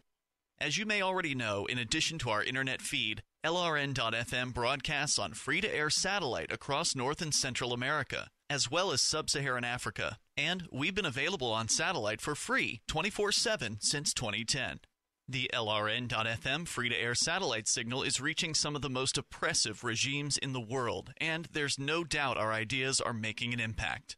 You can learn more about the channel's impact by watching the 3-minute video at fund.lrn.fm. If you'd like to help free minds globally with our ideas of liberty, cryptocurrency, and peace, you can donate as little as $2 per month via fund.lrn.fm. You can help us continue and expand our satellite broadcast to multiple continents. Visit fund.lrn.fm today, and thank you for your help. Don't forget to share the link on social media. That's fund.lrn.fm. Are you tired of governments murdering people around the world? Stop using their money. There is an alternative. Bitcoin is a stateless, free market, non-political currency. Bitcoin cannot be inflated or controlled by any government. By using their money, you are helping the state. Stop doing it. You have an incredible alternative available now. Learn it, use it, spread it. Get started with Bitcoin at bitcoin.com. That's bitcoin.com. Did you know you can listen to LRN.FM via our free-to-air satellite channels? We have channels over nearly all of North America and much of Africa. All you need is an affordable receiver and a dish as small as 30 inches. There are no monthly fees. Learn more at sat.lrn.fm. Plus, if you are a broadcaster or want to be one, this is a good delivery method for our content. See our coverage maps and get details at sat.lrn.fm. That's sat.lrn.fm. sat.lrn.fm. A new Gallup poll found that the GOP has an overwhelming advantage among young people who look like old men. The poll shows Republicans hold a solid lead among the coveted elderly youth demographic, including 18 to 24-year-olds who wear suspenders and bow ties to class every day. I'm joined by Republican strategist Rob Powell. These are pretty encouraging numbers for the GOP, aren't they? Yeah, of course, it's very encouraging. Millennials who look like they're permanently dressed for boat trips are a rapidly growing segment of the population. And according to the survey, the prematurely aged are also very politically active. Absolutely. Only about 20% of young people vote overall, but there's almost 100% turnout among youth that dress like a dad from a 1950s sitcom. Now, what about the criticism that the GOP only appeals to white men? Not true. We also have a lot of support among sorority girls that wear pantsuits and pearls, paunchy Chinese college students, and we're making inroads among African-American ham radio enthusiasts. This is the Onion News Network. Love what we do? Please help support our international satellite channels at patreon.lrn.fm. That's patreon.lrn.fm. And now, live from the studios of Freedom's Phoenix, Ernest Hancock. Hey, where's Ernie's rock and roll, man? We got to sing or something. This happened yesterday. We missed rock and roll one day. One segment. Well, because I didn't bring my, rejoining. The first hour I have it come from the network. Oh, and then the second 2 hours, because I kind of customize and I do whatever I feel like at the time. And that's what gets, Facebook. I got to get you some of my brother's music, Josh Noon and the Federal Times. Okay. I just want you to know that I'm waiting on you now. Okay. You are. Seriously. Everybody always saying, I'm going, hey, man, you're not waiting on me. You get it, I put it in, done. Next. So your brother is waiting on you. Yeah, well, he's supposed to be sending some. I keep on harassing him about this, but all right. You give me this stuff because I'd love to do that. I'd love to have some Liberty stuff, some cool, not the man kind of bitch and whine, suck it. So I don't have a problem with that. The welding. Okay, we're doing it now. I want to finish up on this welder. Now, for people that don't know, and you get, I got two geeks in front of me. I got the IT geek over here, it's a just button guy, and I got a just button welding, blacksmithing geek over here. It's just in fact, when we were at the Jackalope, I forgot all about that. Jackalope a few years ago, I had like $1,000 prize. I go, whoever has the best, bug out campsite kind of subjective where I thought was cool. Okay. So Jay takes it serious, man. He's like, I'll show you what's up. For $100, I can get this old truck bed and have a water tanks that's air-powered compressor, pressurized water with a big diesel fuel tank that has a quick connect to my diesel truck that's out here. Mm-hmm. Diesel truck with a camper on it with a 1,500-mile range of, I got all my tools and stuff in the haul and the kick ass. And I go, damn. And then Derek comes in with the ambulance, and he's got, pulling a trailer with that kind of live and do, and he's got the solar panel, the backup battery, the Wi-Fi of the, wireless internet, the video streaming of the, high-tech stuff. So between the two, which one do you pick? So we kind of split it amongst you guys. I'm going, holy crap, two totally different, strata of existence. One's a high-tech, and one's I'm living pretty comfortable in no tech. You know, so it's awesome. You put these two guys together, I think we're going to be okay. You know, so Jay, welding, explain to us a different, I'm going to ask one at a time, and you give me the gist on that. Acetylene, oxygen, gas, welding. Tell me about it. Well, basically what you're doing is you're taking a very hot flame, like 3,700 degrees, I believe, what acetylene flame is, and you're penetrating the steel with that heat, and you're heating it up, and then you get the steel to puddle a little bit, and then you take like a coat hanger or any kind of filler rod, brazing rod or whatever, and you kind of, as that steel puddles, and people should watch videos on this stuff. Mm-hmm. It's hard to explain, to draw a picture. Yeah, it just makes like a raindrop looking thing, and you just keep adding to it. And you got to pull it away when it starts getting a little too hot. But basically that flame, that gas welding, because it's so hot, is burning all the impurities out. You don't need any shielding gas with it because it's so hot, the oxygen isn't stable in that environment. It keeps it away. And that's how welding was done for a long time. Now, when you have a cutting torch or a cutting attachment to that, you're dialing in the oxygen acetylene to get that hot flame. Correct. When I hit that lever, it goes... That adds oxygen, and that's when it starts cutting. Yeah, right in the middle, it blows the oxygen right through. So it's physically forcing the piece of metal, or the metal where that oxygen stream blows through. It just blows it right away. And that's all. The iron is burning too. Iron burns with oxygen. Yeah. Oh, right. Yes. And the what? Just oxidizes away, or something? Yeah, it's iron oxide, I guess, man. So what I have done, I have a little pony, acetylene just, for stuff, but I never really welded with it because I just didn't. I had a wire feed. We'll talk about that. But I use it a lot for cutting, and then I get this big arm bandsaw thing to do a lot of my kinds. So I don't really use it that much anymore. But if I need to cut a hole in a big steel, if I got give me I win. Mm-hmm. But actual brazing or, doing some welding with it, gas welding, I really need to get, because that's really what it looks like. After doing this, I can see that's what I need to fix some cracks and weld into my home-built trailer that has crap welds. And that's always been my go-to, because I never really got any training in arc welding or MIG welding, stick welding or MIG welding, but I knew how to solder. And gas welding with iron is a lot like soldering. I use coat hangers to fill, and the molten metal just follows that heat around, so you can kind of drive that puddle of. When I was a teenager, there was a guy in our neighborhood that built sand rails. Just like dune buggy kind of stuff. And I remember he got it all cut and bent and set, and he would tack it and he'd do it. And our thing was, he goes, I'm running out of coat hangers, so we go rip off our mom's closet or whatever and bring a bunch of coat hangers. And they're getting sparse now. They're making all the coat hangers out of plastic. So anytime I find some old house that's got a closet full of coat hangers, I'm like, score, Yeah. And so it's just, is a coat hanger a special kind of steel, or it doesn't matter, or what? I think a coat hanger is actually coated with this metal that's coated so it doesn't, you don't get rust on your clothes. Mm-hmm. And so actually coat hangers are really good metal, because you can leave them outside and they don't rust unless you scratch them or something. Yeah, there's like some shellac or polyurethane on a coat hanger. Then you got these plastic coated coat hangers, which are useless for that. Yep. They're good for tying up garden hoses or something, but Okay, so now before we run out of time, we got gas welding, so they kind of heat, you make a puddle, you add to it, weld, cool, and that's probably what I'm going to have to wind up doing. And then I have a wire feed.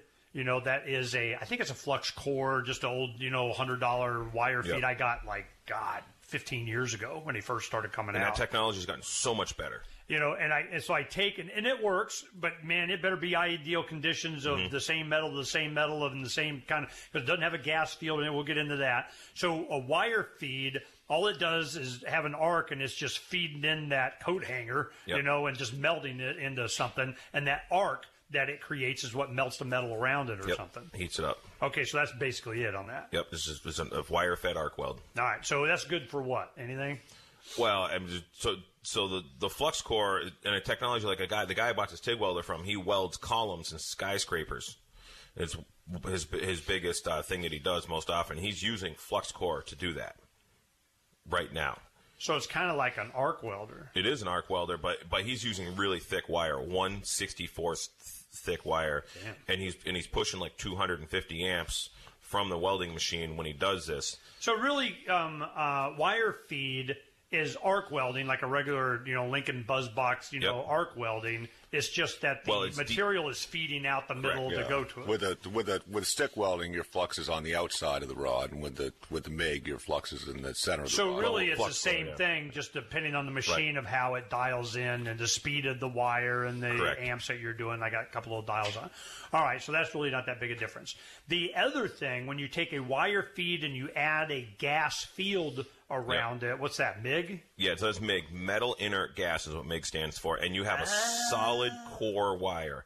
It's a solid piece of what they call ES70 is 70. So you got to add flux to it? Or? You don't have to add any flux because your argon gas is the only thing a flux is doing is creating when you burn a flux, it creates a gas that actually removes the atmosphere.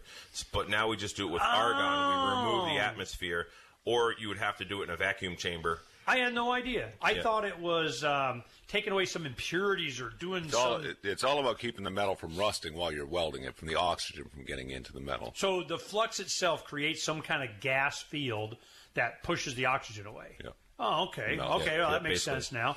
All right, so I got a MIG, which is that's where they got a little tank on there of what, an inert gas? Argon CO2. Okay, so argon, CO2, which are inert gases that, don't do... Well, argon's a pure element. It's a noble gas. It's a noble gas. Now, CO2 is just... Because it's CO2, but it takes a very high temperature to crack that bond. Right, and CO2 is much cheaper than argon, so they like to mix a little bit. And CO2 is a lot lighter than argon. And so you can get a kind of mix of the two, that one goes lower and one goes higher to cover the field. It's like 75% argon, 25% CO2, and it actually helps make a hotter weld because that argon gas is heavy. It removes heat as it puts into the weld. But if it's like a little windy out, the argon CO2 is not good at all. But you can get away, crank the argon, just straight argon up, and just start welding with argon. This is with MIG only. And it'll work a little better because that argon's heavy gas and the wind won't push it away quite so bad. Okay, so now we have a wire feed that's solid core that has an inert gas field around it, so you don't get the oxidation. How well does that work? Awesome. Okay, so MIG is the way to go. Yes. Okay, now TIG, what we got out here, which is one of the things, it does all this stuff. In an arc, you just got a big electric, and the flux on the outside. Now I understand that. And it's just dialing it for the right metal and what size to what size. But the TIG is a electrical arc that you're creating that then you're pushing that, the gas field kind of pushes that plasma flame thing to where you're working on, and it melts and welds. It's kind of like a gas welder. Yes. I was amazed at how much it was like gas welding. That's what I thought. I go, well, crap, this is gas welding. I got a gas welder. I just go do that, And you guys did a good job TIG welding. Guys that know how to gas weld are awesome TIG welders. I got the beat on it. This is Since time began, Tyrant